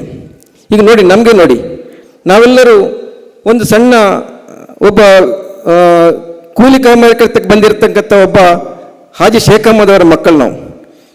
ಇವತ್ತು 93 ವರ್ಷ ನಮ್ಮ ತಂದೆಗೆ. ಆದರೆ ಇವತ್ತು ನಮ್ಮ ವಹಿವಾಟುಗಳು ನೋಡಿದರೆ ನಾವು ಬಹಳಷ್ಟು ಎತ್ತರಕ್ಕೆ ಬೆಳಿತೀವಿ. ಯಾಕಂದರೆ ನಮ್ಮಲ್ಲಿರ್ತಕ್ಕಂಥ ಶ್ರಮಗಳನ್ನು ಈ ಮಲೆನಾಡಿನಲ್ಲಿ ಬಹಳಷ್ಟು ಜನ ಶ್ರಮ ಮಾಡೋರು ಭಾಳ ಕಮ್ಮಿ ಇದ್ದಾರೆ. ನಾವು ನೋಡ್ತೇವೆ. ನಾವು ಬೆಳಿಗ್ಗೆ ಈ ರಾಘವೇಂದ್ರ ಅವ್ರ ಹತ್ರ ನಾನು ಮೊನ್ನೆ ಒಂದು ಗಂಟೆ ಮಾತಾಡಿದ್ದೆ. ಅವರು ಒಂದು ಸುಮಾರು 2 ತಿಂಗಳ ಹಿಂದೆ ಅವರ ಆಫೀಸಿಗೆ ಹೋಗಿದ್ದಾಗ 1 ಗಂಟೆ ಮಾತಾಡಿದ್ವಿ. ಯಾಕಂದರೆ ಅವರ ಒಂದು ಕಲ್ಪನೆಗಳು ನನಗೆ ಹೇಳಿದರು. ಬಹುಶಃ ನಾವು ಕೂಡ ನಮ್ಮ ಜೀವನದಲ್ಲಿ ಬಂದಿರತಕ್ಕಂಥ ಮಲೆನಾಡಿನಾಗಿ ನಾನು ಅವರನ್ನು ಮಾತಾಡಿದ್ದೇನೆ. ಈಗ ನಮ್ಮ ತಂದೆ ಬಗ್ಗೆ ನಾನು ಹೇಳಬೇಕಾಗತ್ತೆ. ನಮ್ಮ ತಂದೆಗೆ 93 ವರ್ಷ. ಸುಮಾರು 78ನೇ ಇಸವಿಯಲ್ಲಿ, ಅವರಿಗೆ 48 ವರ್ಷ, 78ನೇ ಇಸವಿಯಲ್ಲಿ ಅವರಿಗೆ ದೊಡ್ಡ ಒಂದು ಆಕ್ಸಿಡೆಂಟ್ ಆಗಿತ್ತು. ಬಹುಶಃ ಆ ಆಕ್ಸಿಡೆಂಟ್ ಅನ್ನೋದೊಂದು ಆಗದಿದ್ದರೆ ಇವತ್ತು ನಾವು ತೀರ್ಥಹಳ್ಳಿ ಬಿಟ್ಟು ರಾಜ್ಯದ ಅಥವಾ ದೇಶದ ಪ್ರತಿಷ್ಠಿತ ಸಂಸ್ಥೆಗಳಲ್ಲಿ ಒಬ್ಬರಾಗಿರ್ತಿದ್ವಿ. ಇವತ್ತು ಇದೆ. ಆದರೆ ಆವತ್ತೇ ಸುಮಾರು 25 ವರ್ಷಗಳ ಹಿಂದೆಯೇ ನಮ್ಮ ತಂದೆಯ ಒಂದು ಆಗಿರ್ತಕ್ಕಂಥ ಆಕ್ಸಿಡೆಂಟನ್ನು ಎಲ್ಲಿಯಾದರೂ ಆಗದಿದ್ದರೆ ಇವತ್ತು ನಮ್ಮ ಸಂಸ್ಥೆ ಅಂತಾರಾಷ್ಟ್ರೀಯ ಮಟ್ಟಕ್ಕೆ ಹೋಗುವಂಥ ಒಂದು ಅವಕಾಶನೂ ಕೂಡ ನಮಗಿತ್ತು. ಬಹುಶಃ ಅದು ದೇವರ ಅನುಗ್ರಹ, ಯಾರಿಗೂ ಏನು ಮಾಡೋಕ್ಕಾಗಲ್ಲ. ಆದರೂ ಇವತ್ತು ಅದನ್ನೆಲ್ಲ ಮೀರಿ ಎಲ್ಲ ಹಿರಿಯರ ಆಶೀರ್ವಾದದಿಂದ ಹಲವಾರು ನಮ್ಮ ಆರ್ಗ ಜ್ಞಾನೇಂದ್ರ ಅವರು ಹಿಂದಿರತಕ್ಕಂಥ ಎಲ್ಲ ಒಂದಷ್ಟು ಹಿರಿಯ ರಾಜಕಾರಣಿಗಳ ಎಲ್ಲ ನೆರವಿನಿಂದ ಇವತ್ತು ನಮ್ಮ ಶ್ರಮ, ನಮ್ಮ ಎಲ್ಲ ವಿಷಯಗಳಲ್ಲಿ ನಾವಿರತಕ್ಕಂಥ ಪಾಲನೆಗಳು, ಸಂಸ್ಕಾರ, ಸಂಸ್ಕೃತಿ ಎಲ್ಲವನ್ನು ಇಟ್ಕೊಂಡು ಇವತ್ತು ಮಲೆನಾಡಲ್ಲಿ ಒಂದು ದೊಡ್ಡ ಸಂಸ್ಥೆಯಾಗಿ ಬೆಳೆದಿದ್ವಿ. ಬಹುಶಃ ಇನ್ನೂ ಉತ್ತಮವಾಗಿ ಬೆಳೆಯುವ ಅವಕಾಶ ತೀರ್ಥಹಳ್ಳಿಯಲ್ಲಿದೆ. ತೀರ್ಥಹಳ್ಳಿಯಲ್ಲಿ ಒಂದಷ್ಟು ಪ್ರವಾಸೋದ್ಯಮ ಬೆಳಿಬೇಕು ಸರ್. ಭಾಳಷ್ಟು ಅವಕಾಶಗಳಿದೆ ಪ್ರವಾಸೋದ್ಯಮಕ್ಕೆ. ಮಲೆನಾಡು ಭಾಗದಲ್ಲಿರ್ತಕ್ಕಂತಹ ಜಾಗದಲ್ಲಿ ವಿವಿಧ ರೀತಿಯ ಸುಂದರವಾದಂಥ ಪ್ರವಾಸಿ ತಾಣಗಳಿವೆ. ಕಾಡಿನ ಮಧ್ಯೆ ಇರತಕ್ಕಂಥ ಕೆರೆಗಳನ್ನು ನೋಡ್ಬೋದು, ಅಥವಾ ಗುಡ್ಡಗಳನ್ನು ನೋಡ್ಬೋದು. ಬಹಳಷ್ಟು ನಾವು ನೋಡ್ತೇವೆ. ಆದರೆ ಇಲ್ಲಿ ಅವಕಾಶಗಳನ್ನು ಉಪಯೋಗಿಸ್ಕೊಳ್ಳತಕ್ಕಂಥ ಜನಗಳು ಮುಂದೆ ಬರ್ತಾ ಇಲ್ಲ. ಭಾಳಷ್ಟು ಜನರ ಹತ್ರ ಹಣ ಇದೆ ಮಲೆನಾಡಲ್ಲಿ. ಆ ಹಣವನ್ನು ಇಟ್ಕೊಂಡು ನಾವು ಏನು ಮಾಡೋಕ್ಕಾಗಲ್ಲ. ನಮ್ಮ ದೇಶಕ್ಕೆ ಬೇಕಾಗಿರೋದು ನಮ್ಮಲ್ಲಿರ್ತಕ್ಕಂಥ ಹಣವನ್ನು ನಾವು ಅಲ್ಲಿ ಹಾಕಿ ಅಲ್ಲಿರ್ತಕ್ಕಂಥ ಉದ್ಯೋಗ ಸೃಷ್ಟಿ ಮಾಡಿ ಜನರಲ್ಲಿ ಒಂದು ಶಾಂತಿ, ನೆಮ್ಮದಿಯ ಬದುಕನ್ನು ಕೊಡುವಂತಹ ಆ ಒಂದು ಬದುಕು ನಾವು ಕೊಡಬೇಕಾಗತ್ತೆ. ಹಣ ಇಟ್ಕೊಂಡು ಏನು ಮಾಡೋಕ್ಕಾಗಲ್ಲ, ಖಂಡಿತ ಮಾಡೋಕ್ಕಾಗಲ್ಲ. ನಾಳೆ ಇವತ್ತಿದ್ದವ ನಾಳೆ ಇರ್ತೇನೆ ಅಂತ ಹೇಳಕ್ಕೆ ಸಾಧ್ಯನೇ ಇಲ್ಲ. ಆದ್ದರಿಂದ ಮಲೆನಾಡಲ್ಲಿರ್ತಕ್ಕಂಥ ಜನರಲ್ಲಿರ್ತಕ್ಕಂಥ ಕೊರತೆ ಒಂದೇ, ಹಣ ಬಿತ್ತಾ ಇಲ್ಲ. ಅದನ್ನು ಏನು ಮಾಡ್ತಾರೆ ನಮ್ಗೆ ಗೊತ್ತಾಗ್ತಾ ಇಲ್ಲ. ಆದರೆ ನಾವು ಹಂಗಲ್ಲ. ನಮ್ಮಲ್ಲಿರ್ತಕ್ಕಂಥ ನಮ್ಮ ಅಣ್ಣ ಇಬ್ರಾಹಿಂ ಶರೀಫ್ ಅಂತಿದ್ದಾರೆ. ಬಹುಶಃ ಅವರೊಬ್ಬ ಅತ್ಯುತ್ತಮವಾದಂಥ ಒಬ್ಬ ಜನರ ಭಾವನೆಗಳಿಗೆ ಸ್ಪಂದಿಸುವಂಥ ವ್ಯಕ್ತಿ.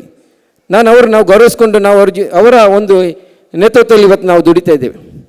ನಾನು ರಾಘವೇಂದ್ರ ಅವರು ಹೇಳೋದಷ್ಟೇ, ನೀವು ನಿಮ್ಮ ಬದುಕಿನಲ್ಲಿ ನೀವು ನಿಮ್ಮ ಇಷ್ಟು ದೊಡ್ಡ ಕಾರ್ಯಕ್ರಮ ಮಾಡೋಕ್ಕೆ ಭಾಳಷ್ಟು ಒಂದು ಹಣದ ಅವಶ್ಯಕತೆ ಇದೆ. ಆದರೂ ಅದನ್ನು ಮೀರಿ ನೀವು ಮಾಡಿದ್ದೀರ ಅಂದರೆ 10ನೇ ವರ್ಷದ ಒಂದು ಕಾರ್ಯಕ್ರಮ ಈ ಮಲೆನಾಡು ಭಾಗದಲ್ಲಿ ಮಾಡಿದಂದರೆ ನಿಮಗೆ ನಾನು ಅಭಿನಂದಿಸ್ತೇನೆ, ನಮ್ಮ ಸಂಸ್ಥೆ ಅಭಿನಂದಿಸ್ತೇನೆ.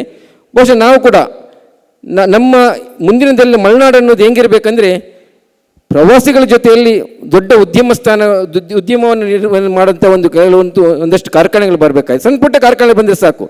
ಇಲ್ಲಿ ನಿರುದ್ಯೋಗದ ಉದ್ಯೋಗ ಏನು ಇಲ್ಲಿ ನಮ್ಮಲ್ಲಿ ಓದಿರ್ತ ಮಕ್ಕಳು ಎಲ್ಲ ಹೊರಗಡೆ ಇದ್ದಾರೆ. ಈಗ ಯಾರು ತೀರ್ಥಹಳ್ಳಿಯಲ್ಲಿ ಜನಸಂಖ್ಯೆ ಕಮ್ಮಿ ಇದೆ, ಅವರನ್ನು ವಾಪಸ್ ಸೆಳೆಯುವಂಥ ಕೆಲಸ ನಾವು ಮಾಡಬೇಕಾಗಿದೆ. ಇವತ್ತು ನಮ್ಮ ಸಂಸ್ಥೆಯಲ್ಲೇ ಸುಮಾರು ಒಂದು 500ರಿಂದ 600 ಮಕ್ಕಳು ನಮ್ಮಲ್ಲಿ ಕೆಲಸ ಮಾಡ್ತಿದ್ದಾರೆ. ಇಂಜಿನಿಯರ್ಸ್, ಆಮೇಲೆ BCom ಆದವರು, ಸೆಕೆಂಡರಿ PUC ಆದವರು, SLC ಆದವರು, ಹಲವಷ್ಟು ತುಂಬ ಜನ ಕೆಲಸ ಮಾಡ್ತಿದ್ದಾರೆ. ಅಂದರೆ ಮಲೆನಾಡಿನಲ್ಲಿ ಇರತಕ್ಕಂಥ ಜನರ ಒಂದು ಆರೋಗ್ಯ ದೃಷ್ಟಿಯಿಂದ ಇಲ್ಲೇ ನಾವು ಅವರಿಗೆ ಉದ್ಯೋಗ ಕೊಟ್ಕೊಂಡು ಇಲ್ಲೇ ಉಳಿಸ್ಕೊಂಡ್ರೆ ಬಹುಶಃ ಮುಂದೆ ಮಲೆನಾಡು ಅನ್ನೋದು ಒಂದು ಕುವೆಂಪುರವರ ಮಾತಲ್ಲಿ ಹೇಳಿದಂಗೆ ಮಲೆನಾಡು ಅನ್ನೋದು ಮಲೆನಾಡಾಗಿ ಉಳಿಬೇಕು. ಬಿಟ್ಟರೆ ಹೊರಗಡೆ ಬಂದು ಇಲ್ಲಿ ನಾವು ಒಂದಷ್ಟು ನಾಟಕ ಮಾಡಿ ಆಟ ಆಗಬಾರ್ದು. ಅಂದರೆ ಮಲೆನಾಡು ಅಂದರೆ ಅಷ್ಟು ಖುಷಿ ನಮಗೆ. ಇವತ್ತು ನಾವು ಒಂದಷ್ಟು ಪ್ರಾಜೆಕ್ಟ್ ಮಾಡ್ತಾ ಇಡೀ ಮಲೆನಾಡನ್ನು ನಾವು ನೋಡ್ತಾ ಇರ್ತೇವೆ. ಹಾಗೆಯೇ ಬಯಲಸೀಮೆ ನೋಡ್ತಿದ್ವಿ. ಮೊನ್ನೆ ಮಹಾರಾಷ್ಟ್ರ ಕೂಡ ಹೋಗಿದ್ವಿ. ಯಾಕಂದರೆ ನಮ್ಮಲ್ಲಿರ್ತಕ್ಕಂಥ ಈ ಜನರಲ್ಲಿರ್ತಕ್ಕಂಥ ಒಂದು ಬದುಕಿನ ಮಧ್ಯೆ ನಾವು ಬದುಕುವುದೇ ಒಂದು ಖುಷಿ. ಇವತ್ತು ನಾವು ನಮ್ಮ ಜ್ಞಾನೇಂದ್ರ ಸರ್ ಅವರ ಮನಸ್ಸಲ್ಲಿ ಏನಿದೆ ಗೊತ್ತಿಲ್ಲ, ಬಟ್ ಪ್ರವಾಸೋದ್ಯಮದಲ್ಲಿ ತಾವು ಒಂದಷ್ಟು ಇನ್ನಷ್ಟು ಸಾಹಸ ಮಾಡಬೇಕಾ ಸರ್. ನಾವು ನೋಡ್ತೇವೆ ಪ್ರವಾಸೋದ್ಯಮ ಅಂದರೆ ನಾವು ತಿಳ್ಕೊಂಡಂಗೆ ಸಣ್ಣ ಪುಟ್ಟ ವ್ಯವಹಾರ ಅಲ್ಲ, ದೊಡ್ಡ ಒಂದು ಇಂಡಸ್ಟ್ರಿಯಲ್ ಇದ್ದಂಗೆ. ತುಂಬ ಹಣ ಬರ್ತಾ ಇರುತ್ತೆ. ಒಂದಷ್ಟು ಟ್ಯಾಕ್ಸಿಗಳು ಬರುತ್ತೆ, ಹೋಟೆಲ್ ಉದ್ಯಮಗಳು ನಡೀತದೆ. ಆಮೇಲೆ ಒಂದಷ್ಟು ಮಕ್ಕಳಿಗೆ ಗೈಡಾಗಿ ಟೂರಿಸಮ್ ಡೆವಲಪ್ ಮಾಡಿದ್ರೆ ಗೈಡಾಗಿ ಅವರನ್ನು ನಾವು ಪ್ರಮೋಟ್ ಮಾಡ್ಬೋದು. ಇಂಥ ನಿಟ್ಟಿನಲ್ಲಿ ನಮ್ಮ ನಮ್ಮೂರು ಎಕ್ಸ್ಪ್ರೆಸ್ ರಾಘವೇಂದ್ರ ಅವರು ಸ್ವಲ್ಪ ಪ್ರಯತ್ನ ಮಾಡಬೇಕಾಗಿದೆ. ಯಾಕಂದರೆ ಮೀಡಿಯಾ ಮುಖಾಂತರ ತಾವುಗಳು ಹೆಚ್ಚು ಪ್ರಮೋಟ್ ಆದರೆ ನಮಗೂ ಕೂಡ ತೀರ್ಥಹಳ್ಳಿಗೆ ಒಂದಷ್ಟು ಅನುಕೂಲ ಆಗುತ್ತೆ ಅಂತ ಹೇಳುತ್ತಾ, ನಮ್ಮೂರು ಎಕ್ಸ್ಪ್ರೆಸ್ಸಿನ ರಾಘವೇಂದ್ರ ಅವರು ಇನ್ನೂ ಕೂಡ ಮುಂದೆ ಬೆಳೀಬೇಕು. ಅವರ ಏನು ಈ ಶ್ರಮ ಇದೆ, 10ನೇ ವರ್ಷದ ಶ್ರಮ ಮುಂದೆ ಬರ್ತಾ ಅವರ ಎತ್ತರಕ್ಕೆ ಬೆಳೆದು ಅಂತಾರಾಷ್ಟ್ರೀಯ ಮಟ್ಟದಲ್ಲಿ ಅವರ ಒಂದು ಈ ಪತ್ರಿಕೆಯನ್ನು ಅವರು ನಡೆಸ್ಕೊಂತ ಆಗಲಿ ಅಂತ ಹಾರೈಸ್ತಾ ನನ್ನ ಮಾತನ್ನು ಮುಗಿಸ್ತೇ. ಎಲ್ಲರಿಗೂ ವಂದನೆಗಳು. ಧನ್ಯವಾದಗಳು. ನಮ್ಮೆಲ್ಲರಿಗೂ ತಿಳಿದಿರೋ ಹಾಗೆ ಇವತ್ತು ಕೃಷಿ, ಆಹಾರ, ಆರೋಗ್ಯ ಮೇಳ ಹಾಗೆ ಶಿಕ್ಷಣ ಸಮ್ಮೇಳನ ಉದ್ಘಾಟನೆಯಾಗಿದೆ. ನಿಮ್ಮೆಲ್ಲರ ಗಮನಕ್ಕಿರಲಿ, ನಾಳೆ ಉದ್ಯೋಗ ಮತ್ತು ಕೌಶಲ್ಯ ಮೇಳ ಉದ್ಘಾಟನೆ ಇದೆ. ಉದ್ಯೋಗ ಅನ್ನೋದು ನಮ್ಮೆಲ್ಲರಿಗೂ ತಿಳಿದಿರೋ ಹಾಗೆ ಅದರಲ್ಲೂ ಕೂಡ ಮಧ್ಯಮ ವರ್ಗದವರಿಗೆ ಅದೊಂದು ವರ ಇದ್ದಂಗೆ, ಒಂದು ಬ್ಲೆಸ್ಸಿಂಗ್ ಅದು. ಯಾಕೆ ಅಂತಂದರೆ ಎಷ್ಟೋ ಜನರು ಒಳ್ಳೊಳ್ಳೆ ರೀತಿಯಲ್ಲಿ ಬುದ್ಧಿವಂತರಿರ್ತಾರೆ, ಹಲವಾರು ಕೌಶಲ್ಯಗಳನ್ನ ಕೂಡ ಕಲ್ತ್ಕೊಂಡಿರ್ತಾರೆ. ಅಂಥವ್ರಿಗೆ ಒಂದು ಉದ್ಯೋಗ ಸಿಕ್ಕಿದ್ರೆ ಇಡೀ ಮನೆಯ ಭವಿಷ್ಯವೇ ಬದಲಾಗತ್ತೆ. ತಾವು ಸ್ವಂತ ದುಡಿಮೆಯಿಂದ ದುಡಿದ ಮೊದಲ ಸಂಬಳದಿಂದ ತಾಯಿಗೆ ಒಂದು ಜೊತೆ ಬಟ್ಟೆಯನ್ನು, ತಂದೆಗೊಂದು ಜೊತೆ ಬಟ್ಟೆ, ತಂಗಿ ಮದುವೆ ಮಾಡುವಾಗ ಅಥವಾ ಒಂದು ಮನೆ ಕಟ್ಟುವಾಗ ಆಗುವ ನೆಮ್ಮದಿ ಇದೆಯಲ್ಲ, ಕೇಳೋದಕ್ಕೆ ಬಹಳ ಆಪ್ತವಾಗಿದೆ. ಬಹುಶಃ ಈ ಕನಸೆಲ್ಲ ನನಸಾಗಬೇಕು ಅಂದರೆ ನಾಳೆ ದಯವಿಟ್ಟು ನಿಮಗೆ ತಿಳಿದಿರೋರಿಗೆ ಅಥವಾ ನಿಮ್ಮ ಸ್ನೇಹಿತರಲ್ಲಿ ಯಾರಾದರೂ ಉದ್ಯೋಗಕ್ಕಾಗಿ ಅರಸ್ತಾ ಇದ್ದರೆ ಬೆಂಗಳೂರಿನಿಂದ ಪ್ರತಿಷ್ಠಿತ 50 ಕಂಪನಿಗಳು ನಾಳೆ ಬರ್ತಾ ಇದೆ. ಆದ್ದರಿಂದ ಉದ್ಯೋಗ ಮೇಳ ಹಾಗೂ ಕೌಶಲ್ಯ ಮೇಳ ನಾಳೆ ಉದ್ಘಾಟನೆ ಆಗುತ್ತೆ. ಇದೆಲ್ಲವನ್ನು ಸಾಧ್ಯವಾಗಿಸಿದಂತಹ ನಮ್ಮೂರು ಎಕ್ಸ್ಪ್ರೆಸ್ಗೆ ಒಂದು ಜೋರಾದ ಚಪ್ಪಾಳೆಯನ್ನು ನೀಡಬೇಕಾಗಿ ಕೇಳ್ಕೊಳ್ತಾ ಇದ್ದೀನಿ. ಧನ್ಯವಾದಗಳು. ಇದೀಗ ಶ್ರೀಯುತ ಸುದರ್ಶನ್ ತಾಯಿ ಮನೆ ಮತ್ತು ಸಹಕಾರ ಬೇಕು ಅಂದಾಗ ಯಾರಿಗೂ ಗೊತ್ತಿಲ್ಲದಂಗೆ ಸಹಕಾರ ಮಾಡುವಂಥ ರೇಮಣ್ಣನವರೇ, ಅಷ್ಟೇ ಅಲ್ಲದೆ ಶಿಕ್ಷಣ ಕ್ಷೇತ್ರದಲ್ಲಿ ಒಂದು ಕ್ರಾಂತಿನೇ ಮಾಡಿದಂಥ ಕ್ರಿಯೇಟಿವ್ ಕಾಲೇಜಿನ 3 ಜನ ಸಂಸ್ಥಾಪಕರಾದಂಥ ಆದರ್ಶ್ ಅವರು ಮತ್ತು ಗಣಪತಿಯವರೇ, ಹಾಗೆ ಚಿತ್ರಕಲೆ ಮತ್ತು ಒಂದು ಕಲೆಯ ವಿಷಯದಲ್ಲಿ ನಮ್ಮ ರಾಜ್ಯ ಮತ್ತು ಅಂತಾರಾಷ್ಟ್ರೀಯ ಮಟ್ಟದಲ್ಲಿ ಸಾಧನೆ ಮಾಡಿದಂಥ ಗುರುತಿಸಿ ನಮ್ಮ ಮಲೆನಾಡನ್ನು ಗುರುತಿಸುವಂಥ ವ್ಯವಸ್ಥೆ ಮಾಡಿದಂಥ ನಮ್ಮ ಸ್ನೇಹಿತರಾದಂಥ ಕೋಟೆಗದ್ದೆ ರವಿ ಅವರೇ, ಹಾಗೆ ವೇದಿಕೆ ಮೇಲಿರುವಂಥ ಎಲ್ಲ ಗಣ್ಯರೇ, ತುಂಬ ಖುಷಿ ಇದೆ. ಯಾಕೆಂದರೆ ನಮ್ಮ ಆತ್ಮೀಯ ಸ್ನೇಹಿತರಾದಂಥ ರಾಘವೇಂದ್ರ ಅವರು ತುಂಬ ವರ್ಷದಿಂದ ಒಂದು ಕಲ್ಪನೆ ಇತ್ತು ಅವರಿಗೆ, ಇದೊಂದು ಕಾರ್ಯಕ್ರಮ ಮಾಡಬೇಕು ಅಂತ. ಆದರೆ ಈ 10 ವರ್ಷದ ಅವ್ರ ಜರ್ನಿ ಅವ್ರು ನಮ್ಮ ಜೊತೆಗೆ ಶೇರ್ ಮಾಡ್ಕೊತಿದ್ರು. ಯಾವಾಗಲೂ ಮಿನಿಮಮ್ ಹೆಚ್ಚು ಕಡಿಮೆ ನಮಗೆ ವಾರದಲ್ಲಿ 1 ಅಥವಾ 2 ದಿನದ ನಮ್ಮ ಜೊತೆಗೆ ಅದ್ರ ಬಗ್ಗೆ ಚರ್ಚೆ ಇರ್ತಿದ್ವು.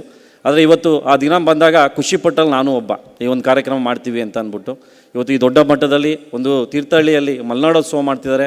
ಅವರಿಗೆ ಯಶಸ್ವಿ ಸಿಗಲಿ. ಇದು 10 ವರ್ಷದ ಕಾರ್ಯಕ್ರಮ ಇಷ್ಟಕ್ಕೆ ಸೀಮಿತ ಆಗದೆ ಇದೊಂದು 25-50ನೇ ವರ್ಷದ ಕಾರ್ಯಕ್ರಮವಾಗಿ ಬೆಳೀಲಿ. ಅಷ್ಟೇ ಅಲ್ಲದೆ ಒಂದು ನ್ಯೂಸ್ ಮಾಧ್ಯಮದಲ್ಲಿ ಒಂದು ಸಾತ್ವಿಕವಾಗಿ ನ್ಯಾಯಯುತವಾಗಿ ಒಂದು ವಿಷಯನ ಪ್ರಕಟಿಸುವಂಥ ಒಂದು ಎದೆಗಾರಿಕೆಯಲ್ಲಿ ಕೆಲಸ ಮಾಡ್ಕೊಂಡು ಬರ್ತಿರೋ ನಮ್ಮ ಸ್ನೇಹಿತನಿಗೆ ಒಳ್ಳೆಯದಾಗಲಿ ಅಂತ ಹೇಳಿ ಇಷ್ಟಪಡ್ತೀನಿ. ಅವ್ರ ಜೊತೆಗೆ ನಮ್ಮ ಶ್ರೀನಂದ ಇರ್ಬೋದು, ಇವರೆಲ್ಲ ನಮ್ಮ ಸ್ನೇಹಿತರು ಸೇರ್ಕೊಂಡ್ಬಿಟ್ಟು ಇಷ್ಟೊಂದು ಒಳ್ಳೆ ಕೆಲಸ ಮಾಡುವಂಥ ಪ್ರಯತ್ನ ಮಾಡಿದ್ದಾರೆ. ಇವತ್ತು ಒಳ್ಳೊಳ್ಳೆ ಈವೆಂಟ್ಸ್ಗಳು ಇಟ್ಟಿದ್ದಾರೆ. ಯಾಕೆಂದರೆ ಒಂದು ಮಲೆನಾಡು ಉತ್ಸವ ಅಂದರೆ ಒಂದು ಕಲ್ಚರ್ ಕಾರ್ಯಕ್ರಮ ಅಷ್ಟೇ ಇರುತ್ತೆ. ಆದರೆ ಇವತ್ತು ಖುಷಿ ಇರ್ಬೋದು, ಆರೋಗ್ಯ ಇರ್ಬೋದು, ಶಿಕ್ಷಣ ಇರ್ಬೋದು, ಅದ್ರ ಜೊತೆಗೆ ಅದ್ರ ಸುಮ್ಮನೆ ಹಿಂಗೆ ಮಾತಾಡ್ತಿರ್ಬೇಕಾದ್ರೆ ಎಷ್ಟೋ ಜನ ನಿರುದ್ಯೋಗಿಗಳಿಗೆ ಉದ್ಯೋಗ ಕೊಡಿಸೋ ಕೆಲಸ ಮಾಡ್ಬೋದು. ಇವೆಲ್ಲ ಒಳ್ಳೆ ಕೆಲಸ ಮಾಡುವಂಥದ್ದು. ಇದೊಂದು ಒಳ್ಳೆ ಇಟ್ಕೊಂಡ್ಬಿಟ್ಟು ಒಂದು ಕಾನ್ಸೆಪ್ಟ್ ಇಟ್ಕೊಂಡು ಒಳ್ಳೆ ಕೆಲಸ ಮಾಡ್ತಿದ್ದೀರಾ, ನಿಮಗೆ ಯಶಸ್ವಿ ಸಿಗಲಿ. ಅಷ್ಟೇ ಅಲ್ಲದೆ ನೀವು ಸೋಷಿಯಲ್ ಮೀಡಿಯಾ ಅಷ್ಟೇ ಒಂದು ಒಳ್ಳೆ ರೀತಿಯಲ್ಲಿ ಕ್ರಾಂತಿಯನ್ನು ಬೆಳೆಸಿದ್ದೀರಿ. ಎಲ್ಲ ಮೀಡಿಯಾದಲ್ಲೂ ಸಹ ನಿಮ್ಮ ಕ್ರಾಂತಿಗಳಾಗಲಿ. ಅದ್ರ ಜೊತೆ ಇನ್ನೂ ಖುಷಿ ಏನಂತಂದರೆ ನಮ್ಮ ಮಲೆನಾಡಲ್ಲಿರುವಂಥ ಹಲವಾರು ಸಾಧಕರನ್ನ ಒಂದೇ ವೇದಿಕೆಯಲ್ಲಿ ಗುರುತಿಸುವಂಥದ್ದು, ಅವ್ರನ್ನ ಗೌರವಿಸುವಂಥದ್ದು ಮತ್ತು ಪ್ರೇರೇಪಿಸುವಂಥ ಕೆಲಸ ಮಾಡ್ತಿದ್ರಲ್ಲ, ಅದು ಹೆಮ್ಮೆ ಪಡುವಂಥದ್ದು. ಯಾಕೆಂದರೆ ಈ ಮಣ್ಣಿನ ಸೋಡೆ ಹಾಗೆ ನಮ್ಮ ತೀರ್ಥಹಳ್ಳಿ ಏನೋ ಮಣ್ಣಿದೆಯಲ್ಲ, ಅದು ಸುಮಾರು ಜನ ಒಳ್ಳೊಳ್ಳೆ ರಾಜಕಾರಣಿಗಳನ್ನು, ಒಳ್ಳೆ ಸಾತ್ವಿಕರನ್ನು, ಅದ್ರ ಜೊತೆಗೆ ಒಳ್ಳೆ ಸಾಧಕರನ್ನು ಒಂದು ಬೆಳೆಸುವಂಥ ಮಣ್ಣಿರುವಂಥದ್ದು. ಅಂಥ ಕೆಲಸ ನೀವು ಮಾಡ್ಕೊಂಡು ಬರ್ತಿದ್ದಾರೆ. ನಿಮಗೆ ಒಳ್ಳೆಯದಾಗಲಿ, ಇನ್ನೂ ಯಶಸ್ಸು ಸಿಗಲಿ ಅಂತ ಹೇಳೋಕ್ಕೆ ಇಷ್ಟಪಡ್ತೀನಿ. ಇವನ್ಯಾರವ ಅನ್ನುವ ಬದಲು ನಮ್ಮವ ಅಂತ ಕರೆದಿದ್ದ ನಿಮಗೆಲ್ಲರಿಗೂ ಸಹ, ನನ್ನ ಬಾಂಧವರಿಗೆ ಎಲ್ಲರಿಗೂ ಸಹ ಹೃದಯಪೂರ್ವಕ ಧನ್ಯವಾದ ಸಲ್ಲಿಸಿ ಇಷ್ಟಪಡ್ತೀನಿ. Thank you. ಧನ್ಯವಾದಗಳು. ತಾಯಿ ಮನೆ ಸಂಸ್ಥೆಯ ಮೂಲಕ ಹಲವಾರು ಜನರ ಬಾಳಿಗೆ ಬೆಳಕಾಗಿರುವಂತಹ ನಿಮ್ಮ ಮಾತೃ ಹೃದಯಕ್ಕೆ ಧನ್ಯವಾದಗಳು. ಈಗ ನಾನು ಕಾರ್ಡ್ಲೆಸ್ ಮೈಕ್ ಯಾಕೆ ತೊಗೊಬಂದಿದ್ದೀನಿ ಅಂತ ಬಹುಶಃ ನಿಮ್ಮೆಲ್ರಿಗೂ ಗೊತ್ತಾಗಿರ್ಬೋದು. ಏನಕ್ಕೆ ತೊಗೊಬಂದಿದ್ದೋ? ಈಗ ಯಾರು ಮಾತಾಡ್ತಾರೆ? ಈ ಮೈಕಲ್ಲ, ಈ ಮೈಕ್ ತಂದಿದ್ದೀರಾ? ಅಮ್ಮಂಗೆ ಗೊತ್ತಾಯಿತು, ಕರೆಕ್ಟ್ ಅಲ್ಲ? ಎಸ್. ನಮ್ಮೆಲ್ಲರ ಪ್ರೀತಿಯ ಅರಳು ಹುರಿದಂಗೆ ಮಾತಾಡೋದು ಏನು ಅಂತಂದರೆ, ನಾನು ಹೆಸರು ಹೇಳೋದೇ ಬೇಡ, ಇವ್ರನ್ನ ತೋರಿಸಿದ್ರೆ ಸಾಕು ಗೊತ್ತಾಗುತ್ತೆ. ಜೀ ಕನ್ನಡದ ಸರಿಗಮಪ ಜೊತೆಗೆ ಹಿಂದಿಯ ವಾಹಿನಿಯಲ್ಲೂ ಕೂಡ ಇಂಡಿಯನ್ ಐಡಲಿಂದ ಹಿಡಿದು ಆ ರಿಯಾಲಿಟಿ ಶೋಲಿ ಕನ್ನಡ ಹೆಂಗೆ ಮಾತಾಡ್ತಾರೋ ಅಷ್ಟೇ ನೀಟಾಗಿ ಹಿಂದಿನೂ ಮಾತಾಡಿ ಎಲ್ಲರ ಮನಸ್ಸನ್ನು ಗೆದ್ದಿರುವಂಥ ನಮ್ಮ ಮಲೆನಾಡಿನ ಹೆಮ್ಮೆ ಪುಟಾಣಿ Diya Hegde. Yes, welcome. So ಈಗ ದಿಯಾ ಹೆಗ್ಡೆ ಸ್ಪೆಷಾಲಿಟಿ ಎಲ್ರಿಗೂ ಗೊತ್ತಲ್ವಾ? ಸೊ ಒಬ್ಬರು ಹೆಸರು ಹೇಳಿದ್ರೆ ಅವ್ರ ಹೆಸ್ರಿಗೆ ಸರಿಯಾಗಿ ಏನೋ ಒಂದಷ್ಟು ಬರೆದು ರೆಡಿ ಆಗಿಬಿಡುತ್ತೆ, ಇಲ್ಲೇ ಬರೆದ್ಬಿಟ್ಟಿರ್ತೀಯ. ಸೊ ಈಗ ಮಲೆನಾಡಿಗೆ ಬಂದಿದೆಯಲ್ಲ, ಸೊ ನಮಗೋಸ್ಕರ ಏನಾದರೂ ಸ್ಪೆಷಲ್ ಸರ್ಪ್ರೈಸ್ ಇದೆಯಾ ಅಥವಾ ಸ್ವಲ್ಪ ಕಾಯಬೇಕಾ, ವೆಯ್ಟ್ ಮಾಡಬೇಕಾ? ಈಗ ಒಂದು 4 ಮಾತಾಡೋಣ, ಸರ್ಪ್ರೈಸ್ ಎಲ್ಲ ಆಮೇಲೆ ಇಟ್ಕೊಂಡ್ರೆ ಇನ್ನೂ ಚೆನ್ನಾಗಿರ್ಬೋದು ಅಂತ. ಜೋಗದ ಸಿರಿ ಬೆಳಕಿನಲ್ಲಿ, ತುಂಗೆಯ ತೆನೆ ಬಳುಕಿನಲ್ಲಿ, ಸಹ್ಯಾದ್ರಿಯಲು ಹದದಿರವು ತುಂಗದ ನಿಲುಕಿನಲ್ಲಿ, ನಿತ್ಯ ಹರಿದ್ವರ್ಣವನದ ತೇಗ ಗಂಧ ತರುಗಳಲ್ಲಿ, ನಿತ್ಯೋತ್ಸವ ತಾಯಿ ನಿತ್ಯೋತ್ಸವ, ನಿನಗೆ ನಿತ್ಯೋತ್ಸವ ತಾಯಿ ನಿತ್ಯೋತ್ಸವ. ಎಲ್ರಿಗೂ ನಮಸ್ಕಾರ. ವೇದಿಕೆ ಮೇಲೆ ಉಪಸ್ಥಿತರಿರುವಂಥ ಎಲ್ಲ ಗಣ್ಯಮಾನ್ಯರಿಗೆ, ಅತಿಥಿ ಅಭ್ಯಾಗತರಿಗೆ, ಹಾಗೆ ಸೇರಿರುವಂಥ ಎಲ್ಲ ಬಂಧುಗಳಿಗೆ ಎಲ್ರಿಗೂ ನನ್ನ ನಮಸ್ಕಾರಗಳನ್ನು ತಿಳಿಸ್ತಾ, ನಮ್ಮ ಮಲೆನಾಡಿನ ಸಿರಿ ಸಮೃದ್ಧಿಯಿಂದ ಕನ್ನಡಾಂಬೆ ನಿತ್ಯೋತ್ಸವ ಆಗುತ್ತೆ. ಯಾಕಂದರೆ ನಮ್ಮ ಮಲೆನಾಡಿನಲ್ಲಿ ಎಲ್ಲ ಕ್ಷೇತ್ರಗಳಲ್ಲೂ ಸಮೃದ್ಧಿ ಒಳಗೊಂಡಿದೆ. ನಮ್ಮ ಮಲೆನಾಡು ಕಲೆ, ಸಂಸ್ಕೃತಿ, ಸಾಹಿತ್ಯ, ರಂಗಭೂಮಿ, ಯಕ್ಷಗಾನ, ಕೃಷಿ ಹಾಗೆ ಪತ್ರಿಕೋದ್ಯಮ ಎಲ್ಲವನ್ನೂ ಒಳಗೊಂಡಿದೆ ನಮ್ಮ ಮಲೆನಾಡು. ಸೊ ಇದರಲ್ಲೂ ವಿಶೇಷವಾಗಿ ನಮ್ಮೂರು ಎಕ್ಸ್ಪ್ರೆಸ್ ಮೀಡಿಯಾ ತನ್ನದೇ ಆದ ಒಂದು ಛಾಪನ್ನು ಓದುಗರ ಮನಸ್ಸಲ್ಲಿ ಮೂಡಿಸಿಕೊಂಡು ಇಷ್ಟು ಯಶಸ್ವಿಯಾಗಿ ನಡೆಸ್ಕೊಂಡು ಬರ್ತಾ ಇದೆ ಈ ಒಂದು ಸಂಸ್ಥೆಯನ್ನು. ಹಾಗೆ ನಿಮ್ಮ ಸುದ್ದಿಯ ಜೊತೆಗಾರ ಅಂತ ಹೇಳಿ ಒಂದು ಟ್ಯಾಗನ್ನು ಹೊಂದಿ ನಮ್ಮೆಲ್ಲರ ಸುದ್ದಿಯ ಜೊತೆಗಾರ ಆಗಿ ಕರ್ನಾಟಕದ ನಂಬರ್ 1 ಕ್ರಿಯೇಟಿವ್ ಮೀಡಿಯಾ ಸಂಸ್ಥೆಯಾಗಿ ಬೆಳೆದು ಇವತ್ತು ದಶಮಾನೋತ್ಸವವನ್ನು ಇಷ್ಟೊಂದು ಅದ್ಧೂರಿಯಾಗಿ ಸಂಭ್ರಮಿಸ್ತಾ ಇದೆ ಈ ನಮ್ಮೂರು ಎಕ್ಸ್ಪ್ರೆಸ್ ಮೀಡಿಯಾ. ತುಂಬ ಖುಷಿಯಾಗುತ್ತೆ. ಈ ಮೀಡಿಯಾ ಮುಂದಿನ ದಿನಗಳಲ್ಲಿ ಸಿಲ್ವರ್ ಜೂಬ್ಲಿ, ಗೋಲ್ಡನ್ ಜೂಬ್ಲಿ ಹಾಗೆ ಶತಮಾನೋತ್ಸವಗಳನ್ನು ಕೂಡ ಸಂಭ್ರಮಿಸಲಿ ಅಂತ ನಾವೆಲ್ಲರೂ ಆಶಿಸೋಣ. ಮತ್ತು ನಾವೆಲ್ಲರೂ ಸೇರಿ ನಮ್ಮೂರು ಎಕ್ಸ್ಪ್ರೆಸ್ ಮೀಡಿಯಾಕ್ಕೆ ಹಾಗೆ ಇದರ ಪ್ರಧಾನ ಸಂಪಾದಕರಾದ ರಾಘವೇಂದ್ರ ಸರ್ ಅವ್ರಿಗೆ ಹಾಗೆ ಅವರ ಟೀಮ್ಗೆ ಒಂದು ಜೋರಾದ ಅಭಿನಂದನೆ ತುಂಬಿದ ಗೌರವಪೂರ್ವಕ ಚಪ್ಪಾಳೆಯನ್ನು ಕೊಡೋಣ ಪ್ಲೀಸ್. ಮತ್ತು ಇವತ್ತು ನನ್ನನ್ನು ಇಲ್ಲಿ ತುಂಬ ಪ್ರೀತಿಯಿಂದ ಇನ್ವೈಟ್ ಮಾಡಿ ಆಶೀರ್ವದಿಸಿದ್ದಕ್ಕಾಗಿ ತುಂಬ ಸಂತೋಷ ಆಗಿದೆ. ಹಾಗೆ ಬೆಳಕು ಅನ್ನುವಂಥ ನಮ್ಮೂರು ಎಕ್ಸ್ಪ್ರೆಸ್ ಅವರ ಬೆಳಕು ಅನ್ನುವಂಥ ದೀಪಾವಳಿ ವಿಶೇಷಾಂಕದಲ್ಲೂ ಕೂಡ ನನ್ನ ಒಂದು ಪುಟ್ಟ ಪ್ರಯತ್ನದ ಬಗ್ಗೆ ಆರ್ಟಿಕಲನ್ನು ಮುದ್ರಿಸಿ ಶುಭ ಹಾರೈಸಿದ್ದಾರೆ. ಇವೆಲ್ಲವೂ ಕೂಡ ನನಗೆ ತುಂಬ ಸಂತೋಷ ತಂದುಕೊಟ್ಟಿದೆ. ಹಾಗಾಗಿ ನಮ್ಮೂರು ಎಕ್ಸ್ಪ್ರೆಸ್ ಮೀಡಿಯಾಕ್ಕೆ ಹಾಗೆ ರಾಘವೇಂದ್ರ ಸರ್ ಮತ್ತು ಟೀಮ್ಗೆ ನಾನು ಆಭಾರಿಯಾಗಿರ್ತೀನಿ. ಮತ್ತು ನನಗಿಲ್ಲಿ ಅವಕಾಶ ಮಾಡಿಕೊಟ್ಟಿದ್ದಕ್ಕಾಗಿ ಮಾತಾಡೋದಕ್ಕೆ ಹಾಗೆ ಇವತ್ತಿನ ಈ ಸಂಭ್ರಮದಲ್ಲಿ ಭಾಗಿಯಾಗೋದಕ್ಕೆ ಅವಕಾಶ ಮಾಡಿಕೊಟ್ಟಿದ್ದಕ್ಕಾಗಿ ಮತ್ತೊಮ್ಮೆ ಎಲ್ಲ ಗುರು ಹಿರಿಯರಿಗೂ ನನ್ನ ಧನ್ಯವಾದಗಳು. Thank you. ಈಗ ವೇದಿಕೆಯಲ್ಲಿ ಉಪಸ್ಥಿತರಿರುವಂಥ ಮಲೆನಾಡಿನ ಸಾಧಕರು, ವಿವಿಧ ಕ್ಷೇತ್ರಗಳಲ್ಲಿ ಸಾಧನೆ ಮಾಡಿರುವಂಥವರನ್ನು ಗುರುತಿಸಿ ಇದೀಗ ಪ್ರಶಸ್ತಿ ಪ್ರದಾನ ಮಾಡಲಾಗ್ತಾ ಇದೆ. ನಮ್ಮೂರ ಎಕ್ಸ್ಪ್ರೆಸ್ ದಶಮಾನೋತ್ಸವದ ಪ್ರಯುಕ್ತ ನಡೀತಿರುವಂಥ ಮಲೆನಾಡೋತ್ಸವ 2025ರಲ್ಲಿ ಇದೀಗ ಮಲೆನಾಡಿನ ಸಾಧಕರನ್ನು ಗೌರವಿಸುವಂಥ ಕ್ಷಣ.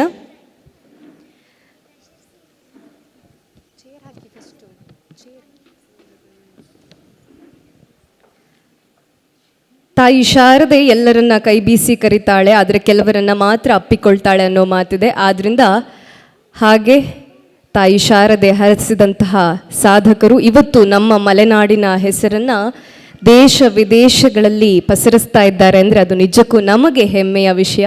ಅವ್ರು ನಮಗೆ ರಕ್ತ ಸಂಬಂಧಿಗಳೇ ಆಗಬೇಕು ಅಂತ ಏನೂ ಇಲ್ಲ, ನಮ್ಮ ಮಲೆನಾಡು ಅಂತ ಇರೋ ಒಂದು ಹೆಸರು ಸಾಕು. ಯಾಕಂದರೆ ನಮ್ಮೆಲ್ರಿಗೂ ಗೊತ್ತಿರೋ ಹಾಗೆ ಈಗ ಸೋಷಿಯಲ್ ಮೀಡಿಯಾದಲ್ಲಿ ಮಲೆನಾಡು ಭಾಷೆ ಯಾರಾದರೂ ಮಾತಾಡಿದ್ರೆ ಸಾಕು ಅಥವಾ ನಮಗೆ ಎದುರು ಸಿಕ್ಕಿದಾಗ ಮಾತಾಡಿದ್ರೆ ಸಾಕು, ಅದು ಎಷ್ಟು ಆತ್ಮೀಯತೆ ನಮಗೆ ಬಂದ್ಬಿಡುತ್ತೆ ಅಂತಂದರೆ ಅದು ನಮ್ಮ ಮಲೆನಾಡಿಗಿರುವಂಥ ತಾಕತ್ತು. ಇವತ್ತು ನಮ್ಮ ಮಲೆನಾಡಿನ ಸಾಧಕರನ್ನು ನಾನೀಗ ಕರಿತಾ ಇದ್ದೀನಿ. ಮೊದಲನೇದಾಗಿ ಶ್ರೀಯುತ ಜೀವಂದರ್ ಜೈನ್ ಅವರು ದಯವಿಟ್ಟು ಆಸೀನರಾಗಬೇಕಾಗಿ ಕೇಳ್ಕೊಳ್ತಾ ಇದ್ದೀನಿ. ಶ್ರೀಯುತ ಮಹಾಬಲೇಶ್ವರ ಹೆಗ್ಡೆ, ತಾವು ಕೂಡ ದಯವಿಟ್ಟು ಆಸೀನರಾಗಬೇಕು. ಹಾಗೆ ಶ್ರೀಯುತ ರವಿ ಕೋಟೆಗದ್ದೆ, ಈ ಸಾಧಕರು ಯಾವ ಕ್ಷೇತ್ರದಲ್ಲಿ ಸಾಧನೆಯನ್ನ ಮಾಡಿದ್ದಾರೆ ಇದರ ಕುರಿತಾಗಿ ಒಂದು ವಿಟಿ ಇದೆ, ಅದೀಗ ನಿಮ್ಮ ಮುಂದೆ. ಮನೆಯಿಂದಲೇ ಔಷಧಿಗಳನ್ನು ತಯಾರಿಸಿ ಎಲ್ಲ ವಯೋಮಾನದವರಿಗೂ ಚಿಕಿತ್ಸೆ ನೀಡಲು ಆರಂಭಿಸಿದರು. ಕೋವಿಡ್ ಸಮಯದಲ್ಲಿ ರಾಷ್ಟ್ರದ ಅನೇಕ ಸಂಘಗಳಿಗೆ ರೋಗ ನಿರೋಧಕ ಶಕ್ತಿ ಇರುವ ಔಷಧಿಗಳನ್ನು ತಯಾರಿಸಿ ರವಾನಿಸಿದರು. ಜೀವಂತರವರು ಅನೇಕ ಧಾರ್ಮಿಕ ಮತ್ತು ಸಾಮಾಜಿಕ ಸಂಘ ಸಂಸ್ಥೆಗಳಲ್ಲಿ ತೊಡಗಿಸಿಕೊಳ್ಳುವುದರ ಮೂಲಕ ಸಮಾಜ ಸೇವೆಯನ್ನು ನಿರತರಾಗಿದ್ದಾರೆ. ಇವರ ಸೇವೆಯನ್ನು ಗುರುತಿಸಿ ನಮ್ಮೂರ್ ಎಕ್ಸ್ಪ್ರೆಸ್ ಮಾಲ್ನಾಡ್ ಐಕಾನ್ ಅವಾರ್ಡ್ 2024 ಅನ್ನ ನೀಡಿ ಗೌರವಿಸಲಾಗುತ್ತಿದೆ.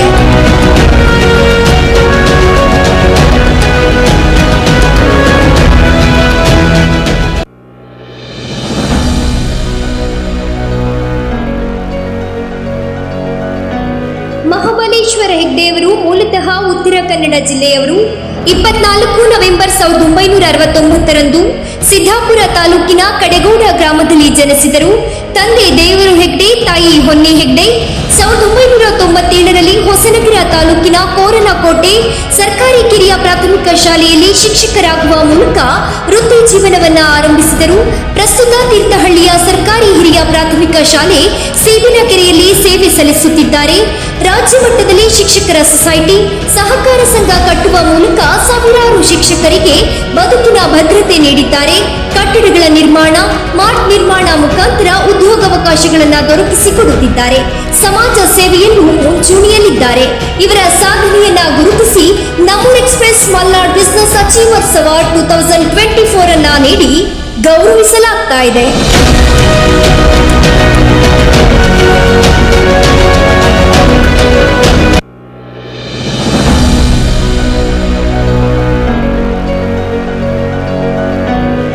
ಪ್ರಸಿದ್ಧ ಚಿತ್ರಕಲಾವಿದರಾದ ರವಿ ಕೋಟೆಗೆದ್ದೆ ಅವರು ಶಿವಮೊಗ್ಗ ಜಿಲ್ಲೆಯ ತೀರ್ಥಹಳ್ಳಿ ತಾಲೂಕಿನ ಕೋಟೆಗೆದ್ದೆ ಎಂಬ ಪುಟ್ಟ ಗ್ರಾಮವೊಂದರಲ್ಲಿ ಜನಿಸಿದರು.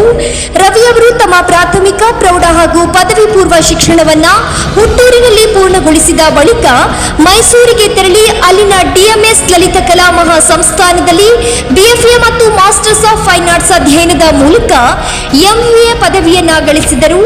ದೇಶದ ಹಲವಾರು ಭಾಗಗಳಲ್ಲಿ ತಮ್ಮ ಕಲಾ ಪ್ರದರ್ಶನದ ಮೂಲಕ ಗುರುತಿಸಿಕೊಂಡಿದ್ದಾರೆ. ಪ್ರಸ್ತುತ ಫಿಡೆಲಿಟಿಸ್ ಗ್ಯಾಲರಿಯಲ್ಲಿ ಕಾರ್ಯನಿರ್ವಹಿಸುತ್ತಿದ್ದು ಬೆಂಗಳೂರಿನಲ್ಲಿ ನೆಲೆ ನಿಂತಿದ್ದಾರೆ. ರವಿ ಕೋಟೆಗೆದ್ದೆ ಅವರ ಚಿತ್ರಕಲಾ ಪ್ರತಿಭೆಗೆ ಲಲಿತ ಕಲಾ ಅಕಾಡೆಮಿಯಿಂದ 47ನೇ ವಾರ್ಷಿಕ ಪ್ರದರ್ಶನ ಪ್ರಶಸ್ತಿ, ಸವಿಗನ್ನಡ ದಾಸರ ಸಾಂಸ್ಕೃತಿಕ ಪ್ರಶಸ್ತಿ ಮತ್ತು ಫಿಡೆಲಿಟಿಸ್ ಅಸಾಧಾರಣ ಸಾಧನೆ ಪ್ರಶಸ್ತಿ ಲಭಿಸಿದೆ. ಇವರ ಸಾಧನೆಯನ್ನ ಗುರುತಿಸಿ ನಮ್ಮೂರ್ ಎಕ್ಸ್ಪ್ರೆಸ್ ಮಾಲ್ನಾಡ್ ಐಕಾನ್ ಅವಾರ್ಡ್ 2024 ಅನ್ನ ನೀಡಿ ಗೌರವಿಸಲಾಗುತ್ತಿದೆ.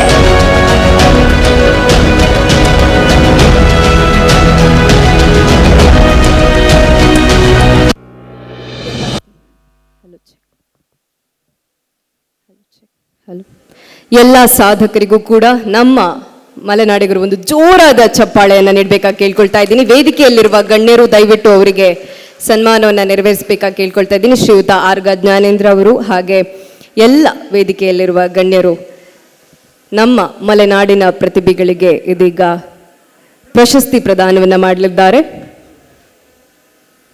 ಇದು ಮಲೆನಾಡೋತ್ಸವ ಸಂಭ್ರಮ. ಇದರಲ್ಲಿ ವಿಶೇಷ ಸಾಧಕರು ಪ್ರಶಸ್ತಿ ಪ್ರದಾನ ಇದೀಗ ನಡೀತಾ ಇದೆ.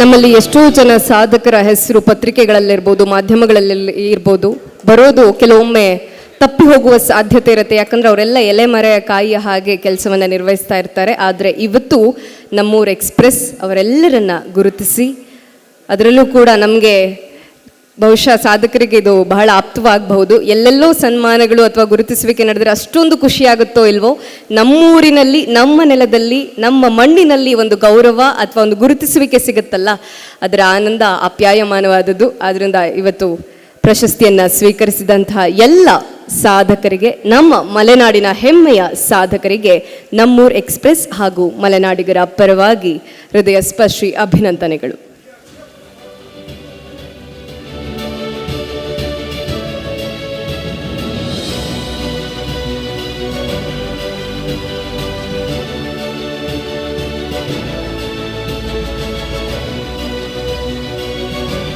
S, once again hearty congratulation, ಧನ್ಯವಾದಗಳು. ಹಾಗೆ ಇದೀಗ ಶ್ರೀಯುತ ಅಶ್ವಥ್ SL ಅವರು ದಯವಿಟ್ಟು ಆಸೀನರಾಗಬೇಕಾ ಕೇಳ್ಕೊಳ್ತಾ ಇದ್ದೀನಿ. ಶ್ರೀಯುತ ಗಣಪತಿ ಭಟ್ ತಾವು ಕೂಡ ದಯವಿಟ್ಟು ಆಸೀನರಾಗಬೇಕು. ಹಾಗೆ ಶ್ರೀಯುತ ಆದರ್ಶ್ MK ಇವರ ಸಾಧನೆಯ ಕ್ಷೇತ್ರದ ಬಗ್ಗೆ ಇದೀಗ ವಿಟಿಯನ್ನು ನೋಡ್ಕೊಂಡು ಬರೋಣ.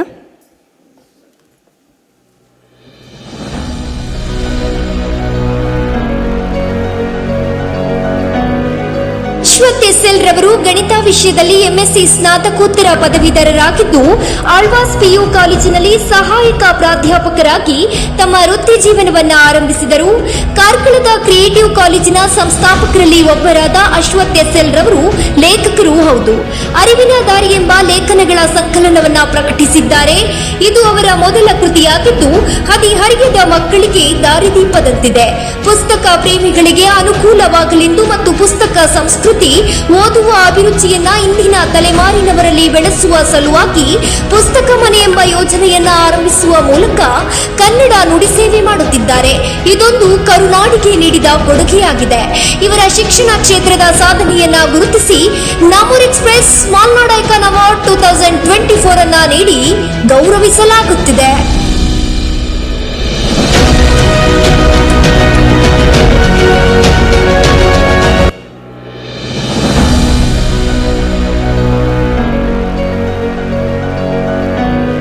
ಗಣಪತಿ ಭಟ್ ಅವರು ಶಿವಮೊಗ್ಗ ಜಿಲ್ಲೆಯ ಹೊಸನಗರ ತಾಲೂಕಿನ ಮತ್ತಿಮನೆ ಎಂಬ ಗ್ರಾಮದಲ್ಲಿ ಜನಿಸಿದರು. ತಂದೆ KS ಸುಬ್ಬರಾವ್, ತಾಯಿ ಚಂದ್ರಮತಿ.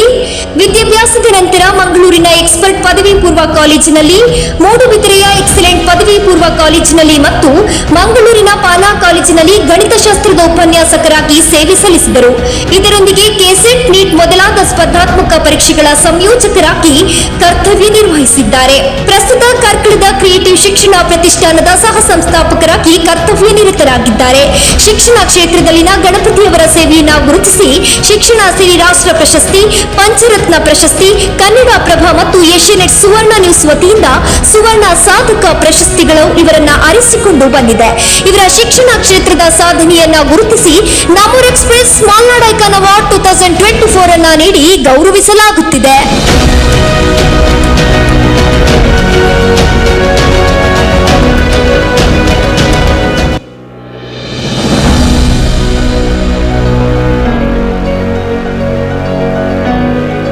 ಆದರ್ಶ್ MK ಅವರು ಮೂಲತಃ ಚಿಕ್ಕಮಗಳೂರು ಜಿಲ್ಲೆಯ ಶೃಂಗೇರಿ ಅವರು. ತಮ್ಮ ಪ್ರಾಥಮಿಕ ಶಿಕ್ಷಣ, ಪ್ರೌಢ ಶಿಕ್ಷಣ, ಪದವಿ ಪೂರ್ವ ಶಿಕ್ಷಣವನ್ನ ಮತ್ತು BSc ಪದವಿಯನ್ನ ಶೃಂಗೇರಿಯ ಶ್ರೀ ಜಗದ್ಗುರು ಚಂದ್ರಶೇಖರ ಭಾರತೀ ತೀರ್ಥ ಮೆಮೋರಿಯಲ್ ಕಾಲೇಜಿನಿಂದ ಪಡೆದುಕೊಂಡರು. 2008ರಲ್ಲಿ ಕುವೆಂಪು ವಿಶ್ವವಿದ್ಯಾನಿಲಯದಿಂದ ರಸಾಯನಶಾಸ್ತ್ರ ವಿಷಯದಲ್ಲಿ ಸ್ನಾತಕೋತ್ತರ ಪದವಿ ಗಳಿಸಿದರು. ಬಾಲ್ಯದಿಂದಲೂ ಶಿಕ್ಷಕರ ಮೇಲೆ ಅಪಾರ ಗೌರವ, ಭಕ್ತಿ ಮತ್ತು ಪ್ರೀತಿಯನ್ನ ಹೊಂದಿದ್ದ ಆದರ್ಶ್ ಅವರು ತಾವು ಶಿಕ್ಷಕರಾಗಿ ವಿದ್ಯಾರ್ಥಿಗಳ ಭವಿಷ್ಯವನ್ನ ರೂಪಿಸಬೇಕೆಂಬ ಬಯಕೆಯನ್ನ ಹೊಂದಿದ್ದರು. ಇಂದು ಆ ಹಂಬಲವನ್ನ ಸತತ ಪರಿಶ್ರಮದ ಮೂಲಕ ಈಡೇರಿಸಿಕೊಂಡಿದ್ದಾರೆ. 17 ವರ್ಷಗಳ ಶಿಕ್ಷಣ ಸಂಬಂಧಿ ಅನುಭವ ಹೊಂದಿರುವ ಆದರ್ಶ್ ಅವರು ಕಾರ್ಕಳದ ಕ್ರಿಯೇಟಿವ್ ಕಾಲೇಜಿನ ಸಹ ಸಂಸ್ಥಾಪಕರಲ್ಲಿ ಒಬ್ಬರಾಗಿದ್ದಾರೆ.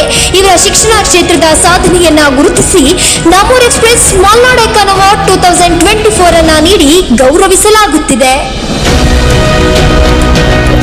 ವೇದಿಕೆಯಲ್ಲಿರುವ ಗಣ್ಯರು ಇವರಿಗೆ ಪ್ರಶಸ್ತಿ ಪ್ರದಾನವನ್ನು ಮಾಡಬೇಕಾಗಿ ಕೇಳ್ಕೊಳ್ತಾ ಇದ್ದೀನಿ.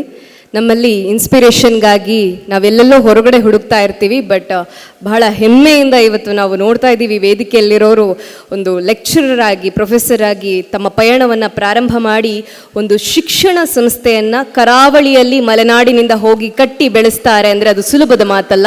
ಅದರಲ್ಲೂ ಕೂಡ ಪ್ರತಿಷ್ಠಿತ ಶಿಕ್ಷಣ ಸಂಸ್ಥೆಯಾಗಿ ಕ್ರಿಯೇಟಿವ್ ಕಾಲೇಜ್ ಬಗ್ಗೆ ಬಹುಶಃ ನೀವೆಲ್ಲರೂ ಕೂಡ ಕೇಳಿರ್ತೀರಾ. ಆದ್ದರಿಂದ ಇಂತಹ ಒಂದು ಶಕ್ತಿಯನ್ನು ನಮಗೆ ಮಲೆನಾಡಿಗೆ ಒಂದು ಹೆಮ್ಮೆಯನ್ನು ತಂದಿದ್ದಕ್ಕಾಗಿ ಎಲ್ರಿಗೂ ಕೂಡ ಅಭಿನಂದನೆಗಳನ್ನು ಸಲ್ಲಿಸ್ತಾ ಇದ್ದೀವಿ. ವೇದಿಕೆಯಲ್ಲಿರುವ 3 ಜನರು ಕೂಡ ಶಿಕ್ಷಣ ಕ್ಷೇತ್ರದಲ್ಲಿ ಸಾಧನೆಯನ್ನು ಮಾಡಿರುವಂಥವರು.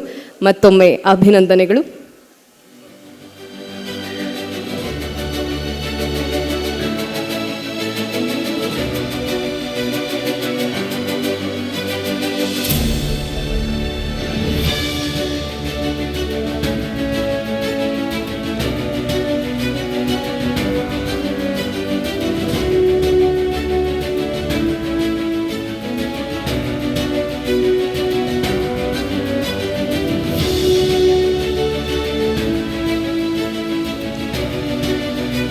ಮಲೆನಾಡಿನ ಸಾಧಕರಿಗೆ ದಯವಿಟ್ಟು ಚಪ್ಪಾಳೆಯ ಮೂಲಕ ಅಭಿನಂದನೆಯನ್ನು ಸಲ್ಲಿಸಬೇಕಾಗಿ ಕೇಳ್ಕೊಳ್ತಾ ಇದ್ದೀನಿ.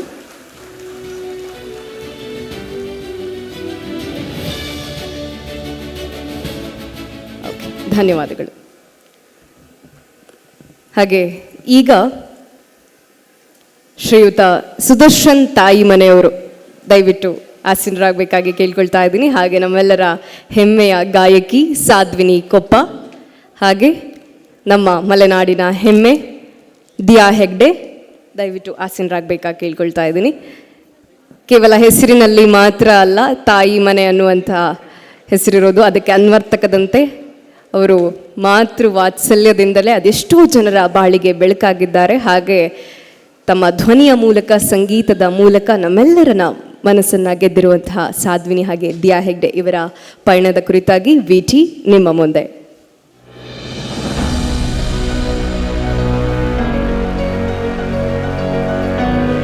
ಸುದರ್ಶನ್ ತಾಯಿಮನೆಯವರು 3 ಜೂನ್ 1985ರಲ್ಲಿ ಜನಿಸಿದರು. ತಂದೆ ಪ್ರೇಮಮೂರ್ತಿ, ತಾಯಿ ಸೀತಮ್ಮ. ಕುವೆಂಪು ವಿಶ್ವವಿದ್ಯಾನಿಲಯದಿಂದ MSW ಪದವಿ ಗಳಿಸಿ ಉದ್ಯಮಿಯಾಗಿರುವ ಇವರು ಸಮಾಜ ಸೇವೆಯಲ್ಲಿ ಹೆಚ್ಚು ನಿರತರಾಗಿದ್ದಾರೆ. ತಾಯಿಮನೆ ಎಂಬ ಆಶ್ರಮವನ್ನು ಸ್ಥಾಪಿಸಿ ಅನಾಥ ನಿರ್ಗತಿಕ ಮಕ್ಕಳ ರಕ್ಷಣೆ ಮತ್ತು ಪೋಷಣೆ ಮಾಡುವುದಷ್ಟೇ ಅಲ್ಲದೆ 400ಕ್ಕೂ ಹೆಚ್ಚಿನ ಹೆಣ್ಣು ಮಕ್ಕಳಿಗೆ ಉತ್ತಮ ಗುಣಮಟ್ಟದ ಶಿಕ್ಷಣವನ್ನು ಒದಗಿಸುವ ಮೂಲಕ ಸ್ವಾವಲಂಬಿ ಜೀವನವನ್ನ ನಡೆಸುವಂತೆ ಅವರನ್ನ ರೂಪಿಸುತ್ತಿದ್ದಾರೆ. ಅಲ್ಲದೆ ಅತಿ ಚಿಕ್ಕ ವಯಸ್ಸಿನಲ್ಲಿ ಆಶ್ರಮವನ್ನ ಸ್ಥಾಪಿಸಿದ ವ್ಯಕ್ತಿ ಎಂಬ ಹೆಗ್ಗಳಿಕೆಗೆ ಪಾತ್ರರಾಗಿದ್ದಾರೆ. ಇವರಿಗೆ ನವದೆಹಲಿಯ ಅತ್ಯುತ್ತಮ ಸಮಾಜ ಸೇವಕ ಪ್ರಶಸ್ತಿ, 2012ರ ವರ್ಷದ ವ್ಯಕ್ತಿ ಪ್ರಶಸ್ತಿ, ಯುವ ದಸರಾ ಪ್ರಶಸ್ತಿ, ಭಾರತ ಸೇವಾ ರತ್ನ ರಾಷ್ಟ್ರ ಪ್ರಶಸ್ತಿ ಹೀಗೆ ಹಲವಾರು ಪ್ರಶಸ್ತಿಗಳನ್ನು ಮುಡಿಗೇರಿಸಿಕೊಂಡಿದ್ದಾರೆ. ಇವರ ಸಮಾಜ ಸೇವೆಯನ್ನ ಗುರುತಿಸಿ ನಮ್ಮೂರ್ ಎಕ್ಸ್ಪ್ರೆಸ್ ಮಲ್ನಾಡ್ ಐಕಾನ್ ಅವಾರ್ಡ್ 2024 ಅನ್ನ ನೀಡಿ ಗೌರವಿಸಲಾಗುತ್ತಿದೆ.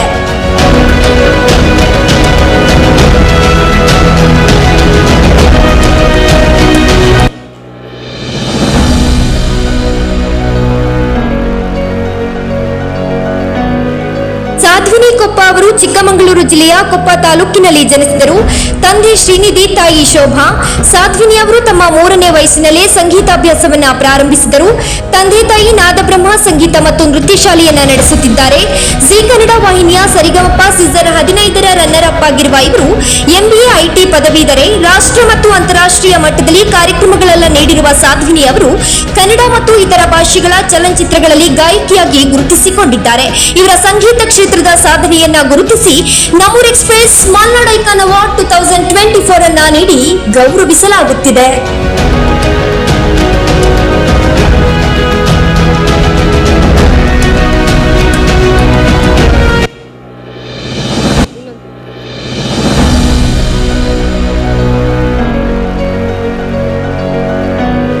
ದಿಯಾ ಹೆಗ್ಡೆ ಶಿವಮೊಗ್ಗ ಜಿಲ್ಲೆಯ ಸಾಗರ ತಾಲೂಕಿನ ಬಂದಗದ್ದೆಯವರು.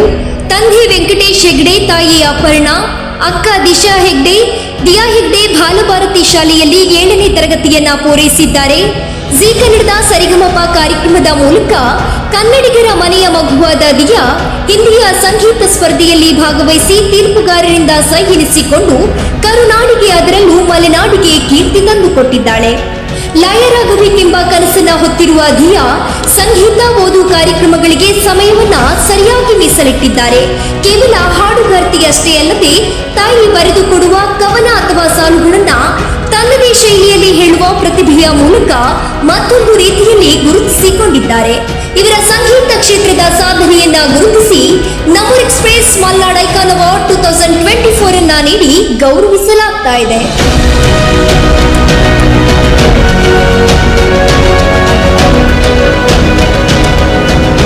ನಮ್ಮ ಮಲೆನಾಡಿನ ಹೆಮ್ಮೆಗಳಿಗೆ ಒಂದು ಜೋರಾದ ಚಪ್ಪಾಳೆಯನ್ನು ನೀಡಬೇಕು.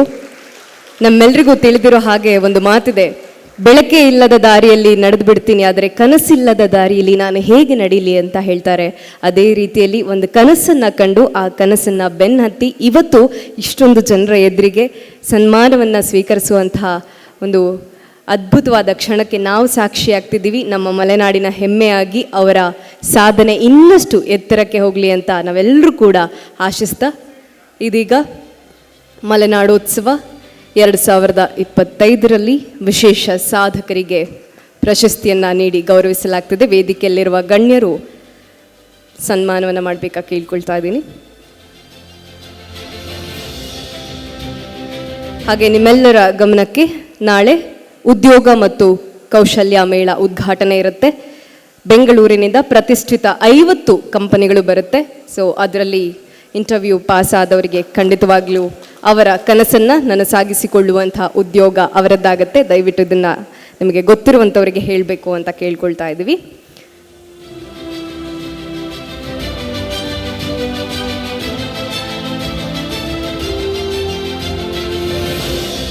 ಮಲೆನಾಡಿನಂತಹ ಪಶ್ಚಿಮ ಘಟ್ಟದ ಹಳ್ಳಿಯ ಪ್ರದೇಶದಲ್ಲಿ ಹುಟ್ಟಿ ಬೆಳೆದು ದೇಶದ ವಿವಿಧ ಭಾಗಗಳಲ್ಲಿ, ರಾಜ್ಯದ ವಿವಿಧ ಭಾಗಗಳಲ್ಲಿ ನಮ್ಮ ಮಲೆನಾಡಿನ ಹೆಸರನ್ನು ಇಷ್ಟೊಂದು ಎತ್ತರಕ್ಕೆ ಕೊಂಡೊಯ್ತಾ ಇರುವಂಥ ಎಲ್ಲ ಮಲೆನಾಡಿನ ಹೆಮ್ಮೆಗಳಿಗೆ ಮತ್ತೊಮ್ಮೆ ಹೃದಯಸ್ಪರ್ಶಿ ಅಭಿನಂದನೆಗಳು.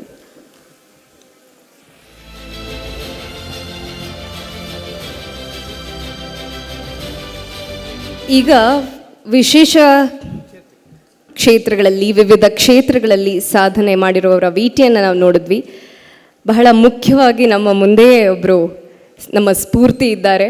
ಒಂದು ಕೃಷಿ ಕುಟುಂಬದಲ್ಲಿ ಹುಟ್ಟಿದಂಥ ಪುಟ್ಟ ಹುಡುಗ ರಾಜಕೀಯ ರಂಗವನ್ನು ಪ್ರವೇಶಿಸಿ ಮುಂದೊಂದು ದಿನ ದೇಶದ ಅಥವಾ ನಮ್ಮ ರಾಜ್ಯದ ರಾಜಕಾರಣಿಗಳ ಪಟ್ಟಿಯಲ್ಲಿ ಸೇರ್ತಾರೆ. ಹಾಗೆ ನಮ್ಮ ರಾಜ್ಯದ ಗೃಹ ಮಂತ್ರಿ ಆಗ್ತಾರೆ ಅಂದರೆ ಸುಲಭದ ಮಾತಲ್ಲ. ಬಹುಶಃ ನಾನು ಅವರ ಹೆಸರನ್ನು ಹೇಳೋ ಮುಂಚೆಯೇ ನಿಮ್ಮ ಅಭಿಮಾನದ ಚಪ್ಪಾಳೆಗಳನ್ನು ನೀಡ್ತೀರಾ ಅಂತ ಭಾವಿಸ್ತಾ ವೇದಿಕೆಗೆ, ಈ ನುಡಿಪೀಠಕ್ಕೆ ಬಹಳ ಹೆಮ್ಮೆಯಿಂದ ಬರಮಾಡ್ಕೊಳ್ತಾ ಇದ್ದೀನಿ ಶ್ರೀಯುತ ಆರ್ ಗ ಜ್ಞಾನೇಂದ್ರ ಅವರನ್ನು. ಸರ್ ದಯವಿಟ್ಟು ಬರಬೇಕು.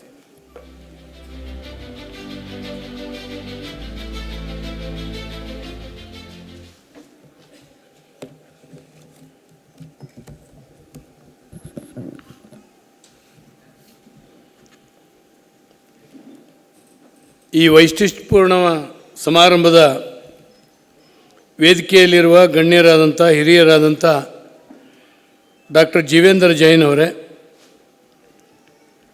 ಧರ್ಮಗುರುಗಳಾದಂಥ ವೀರೇಶ್ ವಿಕ್ಟರ್ ಅವರೇ, ಮಿತ್ರರಾದಂಥ ಅಬ್ದುಲ್ ರೆಹಮಾನ್ ಅವರೇ, ಸಾಧಕರಾಗಿ ಈ ದಿನ ಗೌರವಿಸಲ್ಪಟ್ಟಂಥ ಮಹಾಬಲೇಶ್ವರ ಹೆಗಡೆ ಅವರೇ, ಕೋಟೆಗದ್ದೆ ರವಿ ಅವರೇ, ಸುದರ್ಶನ್ ತಾಯಿ ಮನೆಯವರೇ, ಅಶ್ವಥ್ ಅವರೇ, ಗಣಪತಿ ಭಟ್ರೆ, ಆದರ್ಶ್ ಅವರೇ, ಸಾಧ್ವಿನಿ ಕುಪ್ಪ, ದಿಯಾ ಹೆಗಡೆ ಅವರೇ ಮತ್ತು ಎಲ್ಲ ಗಣ್ಯರೇ, ಸಭೆಯಲ್ಲಿ ಉಪಸ್ಥಿತರಿರ್ತಕ್ಕಂಥ ಮಾಧ್ಯಮದ ಮಿತ್ರರೇ ಮತ್ತು ಅಣ್ಣ ತಮ್ಮಂದರೇ, ಅಕ್ಕ ತಂಗಿಯರೇ, ನಮ್ಮೂರು ಎಕ್ಸ್ಪ್ರೆಸ್ಸಿನ ರಾಗು ಮೂರ್ತಿ ಚಿಕ್ಕದು ಕೀರ್ತಿ ದೊಡ್ಡದು ಅನ್ನುವಂಥ ಮಾತಿಗೆ ಖಂಡಿತ ಭಾಜನರು ಅಂತೇಳಿ ಹೇಳಿ ನಾನು ಭಾವಿಸ್ತೀನಿ. ಅದಮ್ಯವಾದಂಥ ಉತ್ಸಾಹ ಇದೆ. ಇನ್ನೊಂದಷ್ಟು ಪ್ರೋತ್ಸಾಹ ಸಿಕ್ಕಿದ್ರೆ, ಸಹಾಯ ಸಿಕ್ಕಿದ್ರೆ ಏನೇನೋ ಸಾಧನೆ ಮಾಡಬೇಕು, ಏನೇನೋ ಮಾಡಬೇಕು ಅನ್ನುವಂಥ ಒಬ್ಬ ಕನಸುಗಾರ 10 ವರ್ಷದ ಹಿಂದೆ ಈ ಮೀಡಿಯಾ ಫೀಲ್ಡಿಗೆ ಬಂದು ಈಜಿ ಅನೇಕ ಏಳು ಬೀಳುಗಳನ್ನು ಕಂಡು ಎಲ್ಲೂ ಕೂಡ ನೊಂದುಕೊಂಡು ಹತಾಶನಾಗದೇನೆ, ಯಾಕಂದರೆ ಅಂಥ ಫೀಲ್ಡೇ ಇದು. ಇವತ್ತು ಮತ್ತೆ ನನಗೆ ಚೈತನ್ಯ ಇದೆ, ಏನಾದರೂ ಮಾಡಬಲ್ಲೆ ಅಂತೇಳಿ ಹೇಳಿ ಈ ಕಾರ್ಯಕ್ರಮದ ಮೂಲಕ ತನ್ನ ಉತ್ಸಾಹವನ್ನು, ತನ್ನ ಸಾಧನೆಯನ್ನು ರಾಘು ತೋರಿಸ್ತಾ ಇದ್ದಾರೆ. ಅವರಿಗೆ ದೇವರು ಒಳ್ಳೇದು ಮಾಡಲಿ, ರಾಮೇಶ್ವರ ಇನ್ನಷ್ಟು ಎತ್ತರಕ್ಕೆ ಇರಲಿ, ಅವರ ಶಕ್ತಿ ಅವರ ಕುಟುಂಬಕ್ಕೆ ತುಂಬ ಒಳ್ಳೆಯದಾಗಲಿ ಅಂತೇಳಿ ನಾನು ಹಾರೈಸ್ತೀನಿ. ನನ್ನ ಹತ್ರ ಬಂದು ಹೀಗೆ ಮಾಡಬೇಕು ಅಂತೇಳಿ ಹೇಳಿ ಕಾರ್ಯಕ್ರಮದ ಬಗ್ಗೆ ನನಗೆ ವರದಿಯನ್ನು ಕೊಟ್ಟರು, ಹೀಗೀಗೆ ಮಾಡಬೇಕು ಅಂತೇಳಿ ಹೇಳಿ. ನನಗೆ ಒಳಗೊಳಗೆ ಅನ್ನಿಸ್ತಾ ಇತ್ತು ರಾಘುವಿಂದ ಸಾಧ್ಯನೇ ಆಯ್ತದಿಲ್ಲ ಅಂತ.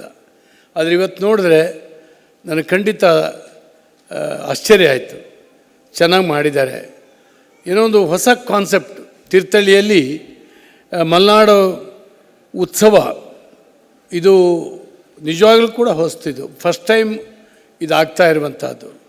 ನಮ್ಮೆಲ್ಲರಿಗೂ ಕೂಡ ನಾನು ಅನೇಕ ಊರುಗಳಿಗೆ ಹೋದಾಗ ಆಯಾ ಊರುಗಳಲ್ಲಿ ಉಡುಪಿ ಉತ್ಸವ ಆಗ್ತದೆ, ಮಂಗಳೂರು ಕರಾವಳಿ ಉತ್ಸವ ಏನೋ ಒಂದು ಆಗ್ತದೆ. ಇದನ್ನು ನೋಡಿದಾಗ ಹೌದಲ್ಲ, ನಾವು ಒಂದು ಮಾಡ್ಬೋದಾಗಿತ್ತಲ್ಲ ಅಂತ ಹೇಳಿ ಅಂದ್ಕೊಳ್ತೀವಿ, ಅಲ್ಲಿಗೆ ಬಿಟ್ಟು ಹೋಗ್ತದೆ. ಅದು ರಾಘು ಅದನ್ನು ಸತ್ಯ ಮಾಡಿ ತೋರಿಸಿದ್ದಾರೆ, ಸಾಧನೆಯನ್ನು ಮಾಡಿ ತೋರಿಸಿದ್ದಾರೆ. ಬೇರೆ ಬೇರೆ ವಿಷಯದ ಬಗ್ಗೆ ವಿಚಾರ ಸಂಕಿರಣಗಳು, ಆರೋಗ್ಯದ ಬಗ್ಗೆ, ಶಿಕ್ಷಣದ ಬಗ್ಗೆ, ಕೃಷಿಯ ಬಗ್ಗೆ, ಇವೆಲ್ಲದರ ಬಗ್ಗೆ ವೇದಿಕೆಯಲ್ಲಿ ಅನೇಕ ಚರ್ಚೆಗಳು ನಡೆಯುವಂಥದ್ದು, ಸಂಪನ್ಮೂಲ ವ್ಯಕ್ತಿಗಳು ಬಂದು ಮಾತನಾಡುವಂಥದ್ದು, ಇದನ್ನು ಎಲ್ಲರೂ ಕೂಡ ಸದುಪಯೋಗ ಮಾಡ್ಕೊಳ್ಬೇಕು ಅಂತೇಳಿ ಹೇಳಿ ನನ್ನ ವಿನಂತಿ. ಯಾಕಂದರೆ ಇವತ್ತು ಅರಿವು ಜಾಸ್ತಿ ಆಗಬೇಕಾಗಿದೆ ನಮಗೆ. ನಾವು ಯಾವುದೋ ಊರಿಗೆ ಹೋಗೋದಕ್ಕಿಂತ ನಮ್ಮೂರಿನಲ್ಲಿ ಇಂಥ ಒಂದು ಅವಕಾಶಗಳು ಸಿಕ್ಕುವಾಗ ಖಂಡಿತವಾಗೂ ಇದನ್ನು ಸದುಪಯೋಗ ಮಾಡ್ಕೊಳ್ಬೇಕು. ನಾನೀಗ ಸಿರ್ಸಿಯಿಂದ ಬರ್ತಾಯಿದ್ದೀನಿ. ಅಲ್ಲಿರ್ತಕ್ಕಂಥ ಸ್ವರ್ಣವಲ್ಲಿ ಮಠದಲ್ಲಿ ಭಾಳ ದೊಡ್ಡ ಕಾರ್ಯಕ್ರಮ, ನಮ್ಮ ಅಡಿಕೆಯ ಎಲೆ ಚುಕ್ಕಿ ರೋಗದ ಬಗ್ಗೆ ಒಂದು ಸೆಮಿನಾರ್ ಕಂಡಕ್ಟ್ ಮಾಡಿದರು. ನನ್ನನ್ನು ಕರೆದಿದ್ದರು, ಬೆಳಿಗ್ಗೆ ಹೋಗಿ ಈಗಷ್ಟೇ ಅಲ್ಲಿಂದನೇ ಇಲ್ಲಿಗೆ ಬಂದೆ. ಹೀಗೆ ಬೇರೆ ಬೇರೆ ಭಾಗದಲ್ಲಿ ರೈತರ, ಬೇರೆ ಬೇರೆ ವೃತ್ತಿಯಲ್ಲಿರುವಂಥವರ, ನಮ್ಮ ಜನಸಾಮಾನ್ಯರ ಅರಿವನ್ನು ಜಾಸ್ತಿ ಮಾಡುವಂಥ ಇಂಥ ಕಾರ್ಯಕ್ರಮಗಳಲ್ಲಿ ನಾವು ಹೆಚ್ಚಿನ ಸಂಖ್ಯೆಯಲ್ಲಿ ಭಾಗವಹಿಸಬೇಕು. ಇದಕ್ಕೂ ನನಗೂ ಸಂಬಂಧ ಇಲ್ಲ ಅಂತೇಳಿ ಹೇಳಿ ದೂರ ಇರೋದಲ್ಲ, ನಾವು ಒಬ್ಬೊಬ್ಬರು ಮಾಡಲಿಕ್ಕಾಗಲ್ಲ. ಅದರಾಗೂ ಒಂದು ತಾಕತ್ತು ತಗೊಂಡವ್ರು ಮಾಡಿದ್ದಾರೆ. ಜನ ಜಾಸ್ತಿ ಬಂದರೆ ಅವರಿಗೊಂದು ಹೊಸ ಪ್ರೇರಣೆ ನಿರ್ಮಾಣ ಆಗುತ್ತೆ. ಮುಂದೆ ಇದನ್ನು ಮುಂದುವರಿಸುವಂಥದ್ದು, ಬೇರೆ ಬೇರೆ ಕಾರ್ಯಕ್ರಮ ಮಾಡುವಂಥದ್ದು, ಇದಕ್ಕೆ ಖಂಡಿತವಾಗೂ ಒಳ್ಳೆಯದಾಗ್ತದೆ. ಮಲೆನಾಡು ಒಂದು ವಿಶಿಷ್ಟವಾಗಿರ್ತಕ್ಕಂಥ ಭೂಭಾಗ, ಇದು ವಿಶಿಷ್ಟವಾದಂಥ ಭೂಭಾಗ. ಪಶ್ಚಿಮ ಘಟ್ಟದಲ್ಲಿ, ಪಶ್ಚಿಮ ಘಟ್ಟಕ್ಕೆ ಮಲೆನಾಡು ಅಂತಲೇ ಹೆಸರು. ಪಶ್ಚಿಮ ಘಟ್ಟದ ಈ ಪ್ರದೇಶದಲ್ಲಿ ಅತ್ಯಂತ ಪರಿಸರ ಸೂಕ್ಷ್ಮವಾಗಿರ್ತಕ್ಕಂಥ ಪ್ರದೇಶ. ತೀರ್ಥಹಳ್ಳಿ ಅಂತೂ ಅದು ಆಗುಂಬೆ ಅಂತ ಸ್ಥಳ ಪ್ರಕೃತಿಯ ದೃಷ್ಟಿಯಿಂದ ಹಾಟ್ಸ್ಪಾಟ್ ಅದು. ಹೀಗಾಗಿ ಇಲ್ಲಿರ್ತಕ್ಕಂಥ ವೈಶಿಷ್ಟ್ಯಪೂರ್ಣವಾಗಿರ್ತಕ್ಕಂಥ ಪ್ರಾಣಿಗಳು, ಪಕ್ಷಿಗಳು, ಸಸ್ಯಗಳ ಪ್ರಭೇದಗಳು, ಜರಿಗಳು, ಇವೆಲ್ಲವೂ ಕೂಡ ಇವತ್ತು ದೇಶ ವಿದೇಶಿಗರನ್ನು ಇವತ್ತು ಸೆಳೀತಾ ಇದ್ದಾವೆ. ರೆಹಮಾನ್ ಒಂದು ಮಾತನ್ನು ಹೇಳಿದ್ರು, ಖಂಡಿತವಾಗೂ ಈ ಭಾಗದಲ್ಲಿ ಪ್ರವಾಸೋದ್ಯಮಕ್ಕೆ, ಅದರಲ್ಲೂ ಪರಿಸರ ಪ್ರವಾಸೋದ್ಯಮಕ್ಕೆ ಬಹಳ ದೊಡ್ಡ ಆದ್ಯತೆ ಇದೆ, ಬಹಳ ದೊಡ್ಡ ಅವಕಾಶಗಳು ಇದ್ದಾವೆ. ನಮಗೇನೆಂದರೆ, ನಾನು ಅನೇಕ ಸಾರಿ ಹೇಳ್ತಾ ಇರ್ತೀನಿ, ನಮ್ಮ ಫಾರೆಸ್ಟ್ ಡಿಪಾರ್ಟ್ಮೆಂಟು ಒಂದು ಸ್ವಲ್ಪ ಕಣ್ಣು ತೆರಿಬೇಕು, ಏನು ಮಾಡಬೇಕು ಏನು ಮಾಡಬಾರ್ದು ಅಂತೇಳಿ ಹೇಳಿ. ನಮ್ಮ ಸಂಪೆಕಟ್ಟೆಯಿಂದ ಒಳಗಡೆ ಕೊಡಚಾದ್ರಿ ಬೆಟ್ಟಕ್ಕೆ ಹೋಗ್ತಾರೆ. ನಾನು ಅಲ್ಲಿಗೆ ಒಂದು ರಸ್ತೆ ಸ್ಯಾಂಕ್ಷನ್ ಮಾಡಿಸಿದ್ದೆ. ಅಲ್ಲಿ ಯಾರೋ PAL ಹಾಕ್ಕೊಂಡು ಆ ರಸ್ತೆಯನ್ನು ಒಂದು 3-4 ವರ್ಷ ತಡೆ ಹಿಡಿದ್ರು. ಆಮೇಲೆ 10 ವರ್ಷದ ನಂತರ ನಾನು 2ನೇ ಬಾರಿಗೆ ಮತ್ತೆ ಎಲೆಕ್ಟ್ ಆದ್ರ ಮೇಲೆ ಆ ರಸ್ತೆಗೆ ಮತ್ತೆ 10 ಕೋಟಿ ತಂದು ಒಂದು ಮಾಡಿಸಿದೆ. ನಾನು ಇಡಿಸಿದಂಥ ಹಣ SR ಚೇಂಜ್ ಆಗಿ ಅದು ಸಾಕಾಗಲಿಲ್ಲ. ಈಗ ಅರ್ಧ ರಸ್ತೆ ಮಾಡಿಸಿದ್ದೀನಿ. ಅದಕ್ಕೆ ಉಳಿದಿರ್ತಕ್ಕಂಥ ರಸ್ತೆ ಮಾಡಲಿಕ್ಕೆ ಬಿಡ್ತಾಯಿಲ್ಲ. ಎಲ್ಲಕ್ಕಿಂತ ಅಲ್ಲಿ ಹೋಗೋರಿಗೆ 400 ರೂಪಾಯಿ 500 ರೂಪಾಯಿ ಚಾರ್ಜ್ ಮಾಡ್ತಾಯಿದ್ದಾರೆ. ಬೆಟ್ಟ ನೋಡಲಿಕ್ಕೆ ಹೋಗೋರಿಗೆ 400 ರೂಪಾಯಿ ಚಾರ್ಜ್ ಮಾಡ್ತಾರೆ, ಇಂಡಿವಿಜುವಲ್ ಒಬ್ಬನಿಗೆ. ಒಂದು ಜೀಪಿಗೆ 1000 ರೂಪಾಯಿ. ಈ ರೀತಿ ಜನಕ್ಕೆ ಒಂಥರ ನೀನು ಬರಬೇಡ ಅನ್ನೋ ಹಂಗೆ. ಯಾಕೆಂದರೆ ಇವತ್ತು ಕಾಡಿಗೂ ನನಗೊಂದು ಸಂಬಂಧ ಇಲ್ಲ ಅಂತೇಳಿ ಆಗಬಾರ್ದು. ಅಲ್ಲಿ ಹೋಗಿ ಆ ಪರಿಸರವನ್ನು ನೋಡಿದಾಗ ಅದರ ಪ್ರೀತಿಯನ್ನು ಜನ ಆ ಗೀಳು ಹಚ್ಚಿಬೇಕು. ನಾನು ಗಿಡ ನೆಡಬೇಕು, ನಾನು ಹಸಿರನ್ನು ನೋಡಬೇಕು. ಈ ರೀತಿ ಒಂದು ಪರಿಸರದ ಪ್ರೇಮವನ್ನು ಬೆಳೆಸ್ಕೊಳ್ಳುವಂಥ ಅವಶ್ಯಕತೆ ಇದೆ. ಇದಕ್ಕಾಗಿ ಇವತ್ತು ಫಾರೆಸ್ಟ್ ಡಿಪಾರ್ಟ್ಮೆಂಟು ಅಲ್ಲಿ ಹೋಗಲಿಕ್ಕೆ ಬರಲಿಕ್ಕೆ ಅಡಚಣೆಯನ್ನು ಉಂಟು ಮಾಡುವಂಥದ್ದು ಇದೆಯಲ್ಲ, ಭಾಳ ಕಷ್ಟದ ಕೆಲಸ. ಇದನ್ನು ನಾವು ಎಷ್ಟರ ಮಟ್ಟಿಗೆ ಹೇಳ್ಬೋದು ಗೊತ್ತಿಲ್ಲ. ಮಲೆನಾಡಿನ ಸಮಸ್ಯೆಗಳ ಬಗ್ಗೆ ನಮಗಿಲ್ಲಿ ಹುಟ್ಟಿದವ್ರಿಗೆ ಮಾತ್ರ ಗೊತ್ತು. ಪ್ರತಿದಿನ ಏಗ್ತಾ ಇದ್ದೇವೆ ನಾವು. ಕಾಡು ಅನೇಕ ಜನರಿಗೆ ಸಂತೋಷ ಕೊಡುವಂಥದ್ದು. ಕಾಡು ಇಲ್ಲಿ ಹುಟ್ಟಿದವ್ರಿಗೆ ಸಮಸ್ಯೆ ಆಗಿದೆ. ಇದೆರಡು ವೈರುಧ್ಯಗಳು ಇದು. ಆದ್ದರಿಂದ ಇವತ್ತು ಇದರ ನಡುವೆನೇ ನಾವು ಬದುಕು ನಡೆಸಬೇಕು. ಒಂದು ರಸ್ತೆ ಮಾಡಲಿಕ್ಕೆ ಬಿಡೋದಿಲ್ಲ. ಪರಿಸರ ಸೂಕ್ಷ್ಮ ಪ್ರದೇಶ ಅಂತೇಳಿ ಹೇಳಿ ಅಡ್ಡ ಹಾಕ್ತಾರೆ. ಎಲ್ಲೆಲ್ಲಿಗೆ ಹೋಗಬೇಕು. ಈ ರಸ್ತೆ 530 ಕೋಟಿ ರೂಪಾಯಿದು ತೀರ್ಥಹಳ್ಳಿಯಿಂದ ಮಂಡಗದ್ದೆವರೆಗೂ ಮಂಜೂರಾಗಿದೆ. ಮಾಡಲಿಕ್ಕೆ ಬಿಡ್ತಾಯಿಲ್ಲ. ಒಂದು ಗಿಡ ಕಡಿಲಿಕ್ಕೆ ಬಿಡ್ತಾಯಿಲ್ಲ. ಕೋಣಂದೂರಿನಲ್ಲಿ 4 ಧೂಪದ ಮರ ಇದ್ದಾವೆ. ಅವರೇ ರಸ್ತೆ ಮುಗಿಸಿದ್ದಾರೆ, ಆಲ್ಮೋಸ್ಟ್ ಮುಗಿಸಿದ್ದಾರೆ. ಒಂದು 60-70 ಮೀಟ್ರಿಗೆ ಆ ರಸ್ತೆ ನಿಲ್ಲಿಸಿದ್ವಿ. ಆ 4 ಮರ ಕಡಿಯೋಕ್ಕೆ ಬಿಡೋದಿಲ್ಲ. ಯಾರೋ ಒಂದು ಅರ್ಜಿ ಬರೆದ್ರಂತ, ಅದರ ಮೇಲೆ ಗುಬ್ಬಚ್ಚಿ ಕೂರ್ತದೆ ಅಂತ. ಆ ಮರದ ಮೇಲೆ ಗುಬ್ಬಚ್ಚಿ ಕೂರ್ತದೆ ಅಂತ ಯಾರೋ ಬರೆದ್ರಂತೆ. 3 ತಿಂಗಳಾಯಿತು ಫೈಲ್ ಓಡಾಡ್ತಾ. ಇದಕ್ಕೇನು ಹೇಳಬೇಕು ಗೊತ್ತಿಲ್ಲ. ನಮಗೆ ಪರಿಸರದ ಬಗ್ಗೆ ಪ್ರಜ್ಞೆ ಇದೆ, ಪರಿಸರದ ಜೊತೆಗೆ ಬದುಕಿದವರು ನಾವು. ಪರಿಸರ ಉಳಿಸಿದವರು ನಾವೇನ, ಯಾರೋ ಡಿಪಾರ್ಟ್ಮೆಂಟ್ನವ್ರು ಉಳಿಸಿದ್ದಾರೆ ಅನ್ನುವಂಥದ್ದಲ್ಲ. ಆದರೆ ಈ ರೀತಿ ಅಭಿವೃದ್ಧಿಗೆ ಇವತ್ತು ಕೊಕ್ಕೆ ಹಾಕಿ, ಕೊಯ್ರಿ ಹಾಕಿ, ಆಗುಂಬೆ ರಸ್ತೆ ಇವತ್ತು ನಿಲ್ಲಿಸಿದ್ದಾರೆ, ಅಲ್ಲಿ ಒಂದು ಪೂರ್ಣ ಆಗುವಂಥದ್ದನ್ನ ನಿಲ್ಲಿಸಿದ್ದಾರೆ. ಹಾಗಂತೇಳಿ ಹೇಳಿ ಪರಿಸರದ ಬಗ್ಗೆ ಹೋರಾಟಗಾರರಿಗೆ ಕಾರ್ನಲ್ಲೇ ಹೋಗ್ಬೇಕು, ಅವ್ರು ಯಾರು ನಡ್ಕೊಂಡು ಹೋಗೋದಿಲ್ಲ ಕಾಡಲ್ಲಿ. ನಾನು ಮೇಘರಳ್ಳಿ ಒಂದು ಮೀಟಿಂಗ್ ಮಾಡಿದ್ರು, ಅವಾಗ ಹೇಳಿದೆ, ಒಂದು 3-4 ಜನ ಪರಿಸರವಾದಿಗಳು ಅಂತ ಬಂದಿದ್ದರು ಶಿವಮೊಗ್ಗದಿಂದ. ಅವರೇನು 4 ಗಿಡ ನೆಟ್ಟು ಬೆಳೆಸಿದವರಲ್ಲ. ನಾನು ಹೇಳಿದೆ, ನೀವು ಬಂದಿದ್ದೀರಲ್ಲ, ನಿಮ್ಗೆ ರಸ್ತೆ ಬೇಡಲ್ಲ, ನಿಮ್ಮ ವೆಹಿಕಲ್ ಇಲ್ಲಿ ನಿಲ್ಲಿಸಿ ಶಿವಮೊಗ್ಗದವರು ನಡ್ಕೊಂಡು ಹೋಗಿ ನೋಡೋಣ, ನಡ್ಕೊಂಡು ಹೋಗಿ ನೋಡೋಣ. ಇದು ನಮ್ಮ ಕಷ್ಟಗಳು. ಎಲ್ಲೋ ಹಳ್ಳಿಯಲ್ಲಿ, ಬೆಜ್ಜಹಳ್ಳಿಯಲ್ಲಿ ಒಬ್ಬನಿಗೆ ಮೊನ್ನೆ ಹಾರ್ಟ್ ಅಟ್ಯಾಕ್ ಆಯಿತು. ಶಿವಮೊಗ್ಗ ಕರ್ಕೊಂಡು ಬರೋ ಹೋಗ್ಬೇಕು, ಆದಷ್ಟು ಸ್ಪೀಡ್, ಒಂದು ನಿಮಿಷಕ್ಕೆ ಬೆಲೆ ಇದೆ ಅವನ ಬದುಕು, ಜೀವ ಉಳಿಸ್ಲಿಕ್ಕೆ. ಜೋರಾಗಿ ಹೋಗ್ಬೇಕಾದ್ರೆ ಒಂದು ಒಳ್ಳೆಯ ರೋಡ್ ಬೇಕು. ನಾವಂತ ಇಡೀ ಕಾಡು ಕಡಿದು ಮಾಡಬೇಕು ಅಂತ ಯಾರೂ ಹೇಳಲ್ಲ, ಬೇಕಲ್ಲ. ಮನುಷ್ಯನ, ಪ್ರಾಣಿಗಳು ಎಲ್ಲದಕ್ಕೂ ಅಗತ್ಯ ಇದೆ, ಪರಿಸರದ ಅಗತ್ಯ ಇದೆ ನಮಗೆ. ಆ ಪರಿಸರದ ನಡುವೆ ಬದುಕುವಂಥ ಮನುಷ್ಯನ ಬದುಕು ಕೂಡ ಮಹತ್ವದ್ದು ಅಂತೇಳಿ ಹೇಳಿ ನಾವು ಅರ್ಥ ಮಾಡ್ಕೊಳ್ಳುವಂಥ ಅವಶ್ಯಕತೆ ಇದೆ. ಹೀಗೆ ನಾನು ಯಾಕೆ ಹೇಳ್ತಾ ಇದ್ದೀನಿ ಅಂದರೆ, ಮಲೆನಾಡಿನ ಬಗ್ಗೆ ಚರ್ಚೆ ಮಾಡುವಾಗ ನಮಗೆ ಒಳಿತು ಕೆಡುಕು ಎಲ್ಲವೂ ಕೂಡ ಇಲ್ಲಿದ್ದ. ಹಾಗಂತೇಳಿ ಹೇಳಿ ನಾವು ಈ ಪರಿಸರದ ನಡುವೆ ಬದುಕಿರ್ತಕ್ಕಂಥ ನಮ್ಮ ವ್ಯಕ್ತಿತ್ವಗಳಿದ್ದಾವಲ್ಲ, ಆ ಪ್ರಕೃತಿಯ ರೀತಿಯಲ್ಲಿ ಇದ್ದಾವೆ. ನಾವು ಆಡೋ ಮಾತು, ನಾವು ನಡ್ಕೊಳ್ಳುವಂಥ ರೀತಿ. ಬೆಂಗಳೂರಿನಲ್ಲಿ ಯಾರನ್ನಾರು ಕೇಳಿ, ನೀನು ಹೋಟ್ಲಲ್ಲಿ ಯಾರನ್ನ ಮ್ಯಾನೇಜ್ಮೆಂಟಿಗೆ ಬಿಟ್ಟು ಬಂದಿದೆಯಾ ಅಂತ ಕೇಳಿದ್ರೆ, ನಿಮ್ಮ ಮಲೆನಾಡು ಹುಡುಗರು ಇದ್ದಾರೆ ಕಣ, ಪರವಾಗಿಲ್ಲ ಅಂತ. ನಿಮ್ಮ ಮಲೆನಾಡು ಕಡೆ ಹುಡುಗರು ಇದ್ದಾರೆ. ಮಲೆನಾಡು ಅಂದರೆ ನಂಬಿಕೆ, ಮಲೆನಾಡು ಅಂದರೆ ಪ್ರಾಮಾಣಿಕತೆ, ಮಲೆನಾಡು ಅಂದರೆ ಶುದ್ಧ ನಡವಳಿಕೆ. ಯಾಕೆಂದರೆ ಈ ಪ್ರಕೃತಿಯ ನಡುವೆ ಬೆಳೆದಿದ್ದೇವೆ ನಾವು, ಎರ್ರಾಬಿರಿಯಾಗಿ ವರ್ತನೆ ಮಾಡಲಿಕ್ಕೆ ನಮಗಾಗೋದಿಲ್ಲ. ಹಾಗಾಗಿ ನಮ್ಮ ಪರಿಸರ, ನಮ್ಮ ಮಣ್ಣು ಇವತ್ತು ಎಷ್ಟು ಜನ ಸಾಹಿತ್ಯಗಳನ್ನು ಕೊಟ್ಟಿದೆ, ಎಷ್ಟು ಜನ ಸಂಗೀತಗಾರರನ್ನು ಕೊಟ್ಟಿದೆ, ಎಷ್ಟು ಜನ ಕಲಾಕಾರರನ್ನು.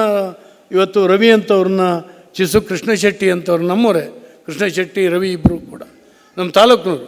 ನಾವು ಗರ್ವ ಪಡ್ಬೇಕು, ನಾವು ಹೆಮ್ಮೆ ಪಡ್ಬೇಕು, ಅವ್ರ ಸಾಧನೆ ಅಷ್ಟೊಂದು ದೊಡ್ಡದಿದೆ. ಇಂಥವರೆಲ್ಲ ಇಲ್ಲಿ ಈ ಮಣ್ಣಿನಲ್ಲಿ ಹುಟ್ಟುತ್ತಾರೆ. ಈ ಮಣ್ಣಲ್ಲಿ ಏನೋ ಒಂದು ಗುಣ ಇದೆ.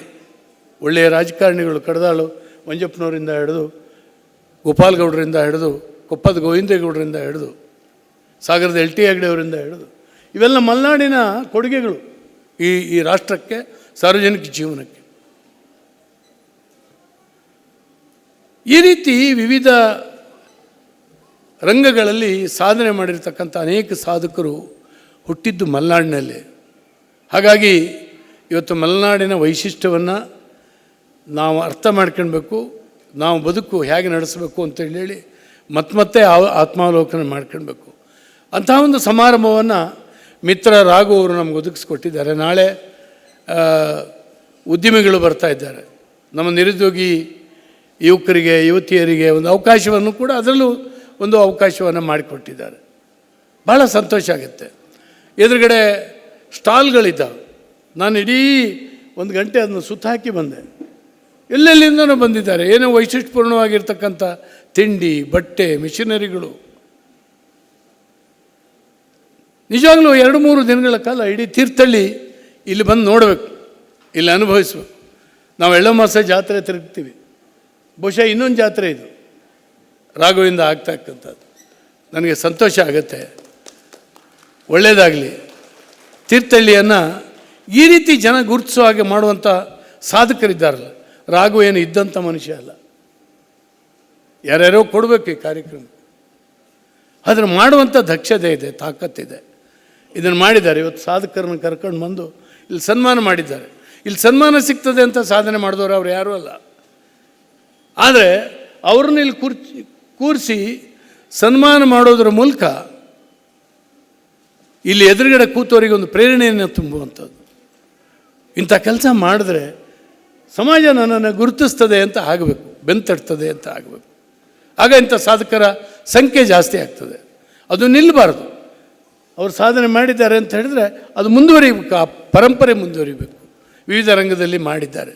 ಹೀಗೆ ಇವತ್ತು ಬಹಳ ವೈಶಿಷ್ಟ್ಯಪೂರ್ಣವಾಗಿ ರಾಘು ಈ ಕೆಲಸವನ್ನು ಮಾಡಿದ್ದಾರೆ.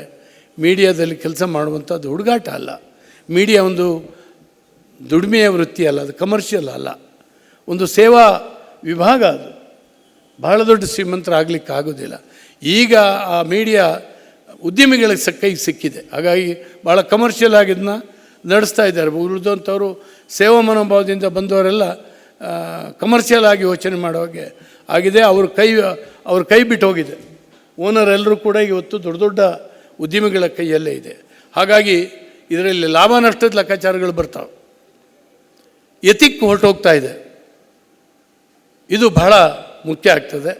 ಏನೇ ಆದರೂ ಕೂಡ ರಾಘು ಬೆಳೀಲಿ, ಒಳ್ಳೆಯದಾಗಲಿ. ಎಲ್ಲೂ ಕೂಡ ಉತ್ಸಾಹವನ್ನು ಕಳ್ಕೊಳ್ಳದೇನೆ ತನ್ನ ಕೈಲಾದ ಸೇವೆಯನ್ನು ತೀರ್ಥಹಳ್ಳಿಗೆ ಮಾಡಿ ತನ್ನ ಬದುಕಿನಲ್ಲಿ ಒಂದು ಉತ್ತಮವಾದಂಥ ಹೆಜ್ಜೆ ಗುರುತನ್ನು ಮೂಡಿಸ್ಲಿ ರಾಘು ಅಂತೇಳಿ ಹೇಳಿ ಅವ್ರ ಇಡೀ ಟೀಮಿಗೆ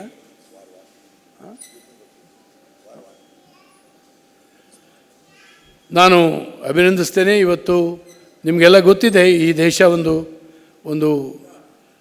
ಒಂದು ಯುದ್ಧದ ವಾತಾವರಣದಲ್ಲಿ ಹಾದು ಹೋಗ್ತಾ ಇತ್ತು ದೇಶ. ಈಗೇನೋ ಸುದ್ದಿ ಬರ್ತಾ ಇದೆ, ಅದು ಸೀಸ್ ಫೈರ್ ಆಯಿತು ಅಂತಾರೆ. 12ನೇ ತಾರೀಕು ಕೂತು ಮಾತಾಡೋದು, ಅಲ್ಲಿಗೆ ನಿಲ್ಲಿಸೋದು ಅಂತ ಈಗ ಸುದ್ದಿ ನಾನು ಸ್ವಲ್ಪ ಹೊತ್ತಿನ ಮೊದಲು ಕೇಳಿದೆ. ಯಾವ ದೇಶಕ್ಕೂ ಯುದ್ಧ ಬೇಡ, ಆದರೆ ಆ 26 ಜನ ಕೊಂದ್ರಲ್ಲ, ಪಹಲ್ಗಾಮ್ ಪ್ರಕರಣ ಆಯ್ತಲ್ಲ, ಯಾವ ಲಾಭಕ್ಕಾಗಿ ಕೊಂದರು ಅವ್ರು ಹೇಳಿ? ಧರ್ಮವನ್ನು ಕೇಳಿ ಕೊಲ್ತಾರೆ ಅಂತ ಹೇಳಿದ್ರೆ ಈ ಜಗತ್ತಿನಲ್ಲಿ ಅವ್ರು ಏನು ಮಾಡಲಿಕ್ಕೆ ಹೊರಟಿದ್ದಾರೆ ಅಂತ ಆಗಬೇಕು. ಎಲ್ಲರೂ ಒಂದು ಕಡೆ ಅವ್ರನ್ನ ತಡೆಗದೆ ಹೋದರೆ, ಅವ್ರನ್ನ ಮುಗಿಸ್ದೇ ಹೋದರೆ, ಆ ನೀಚ ಪರಂಪರೆ ಮುಂದುವರೆದ್ರೆ ಈ ಜಗತ್ತಿಗೆ ಹಾನಿ. ಹಾಗಾಗಿ ಇದು ಭಾರತ ಮತ್ತು ಪಾಕಿಸ್ತಾನದ ನಡುವೆ ನಡೆದಂಥ ಯುದ್ಧ ಅಲ್ಲ.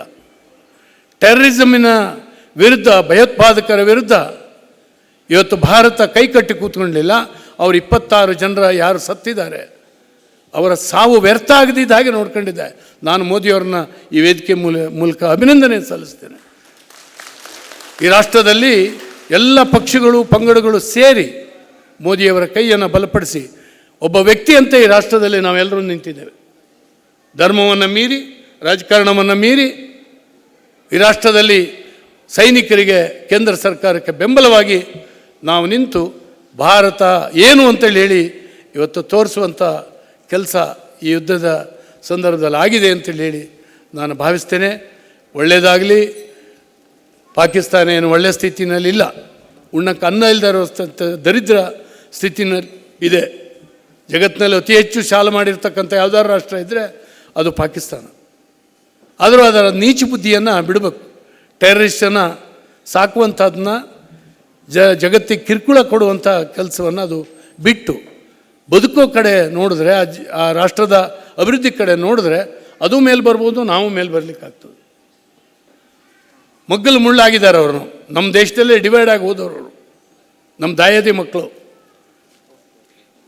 ಆದ್ದರಿಂದ ದೇಶಕ್ಕೆ ಒಳ್ಳೆಯದಾಗಲಿ ಅಂತ ನಾವೆಲ್ಲ ಹಾರೈಸೋಣ. ಎಲ್ರಿಗೂ ನಮಸ್ಕಾರ ಹೇಳಿ ನಾನು ಮಾತನಾಡ್ತೀನಿ. ಧನ್ಯವಾದಗಳು. ಶ್ರೀಯುತರು ರಾಜಕೀಯ ಪಕ್ಷ ಇದರಿಂದ ಆಚೆಗೆ ತಮ್ಮ ಅದ್ಭುತವಾದ ವ್ಯಕ್ತಿತ್ವದ ಕಾರಣಕ್ಕೆ ನಮಗೆ ಬಹಳನೇ ಆಪ್ತವಾಗ್ತಾರೆ. ಅದರಿಂದ ಅವರಿಗೆ ಗೌರವಪೂರ್ವಕವಾಗಿ ಮತ್ತೊಮ್ಮೆ ಚಪ್ಪಾಳೆಯನ್ನು ನೀಡಬೇಕಾಗಿ ಕೇಳ್ಕೊಳ್ತಾ ಇದ್ದೀನಿ.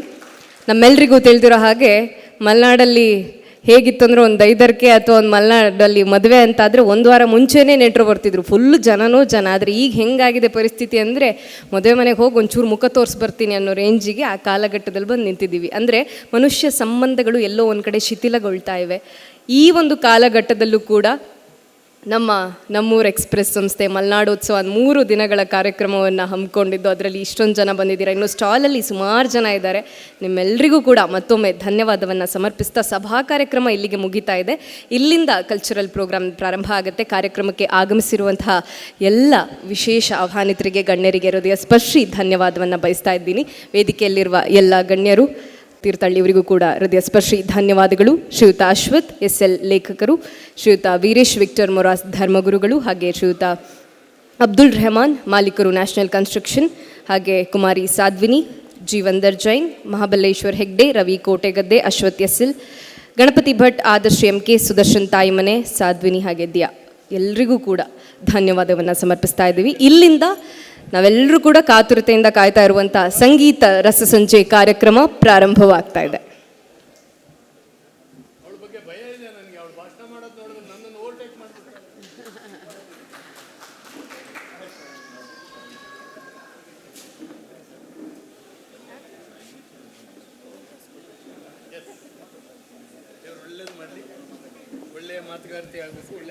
ಸರ್, ಒಂದು ನಿಮಿಷ, ನಿಮಗೊಂದು ಗೌರವ ಕಾಣಿಕೆ ನಮ್ಮ ಎಕ್ಸ್ಪ್ರೆಸ್ ಕಡೆಯಿಂದ. ಧನ್ಯವಾದಗಳು. ನಿಮ್ಮ ಸಹಕಾರ ಹೀಗೆ ಇರಲಿ ಅಂತ ಕೇಳ್ಕೊಳ್ತಾ ಇದ್ದೀವಿ ಸರ್. ಧನ್ಯವಾದಗಳು.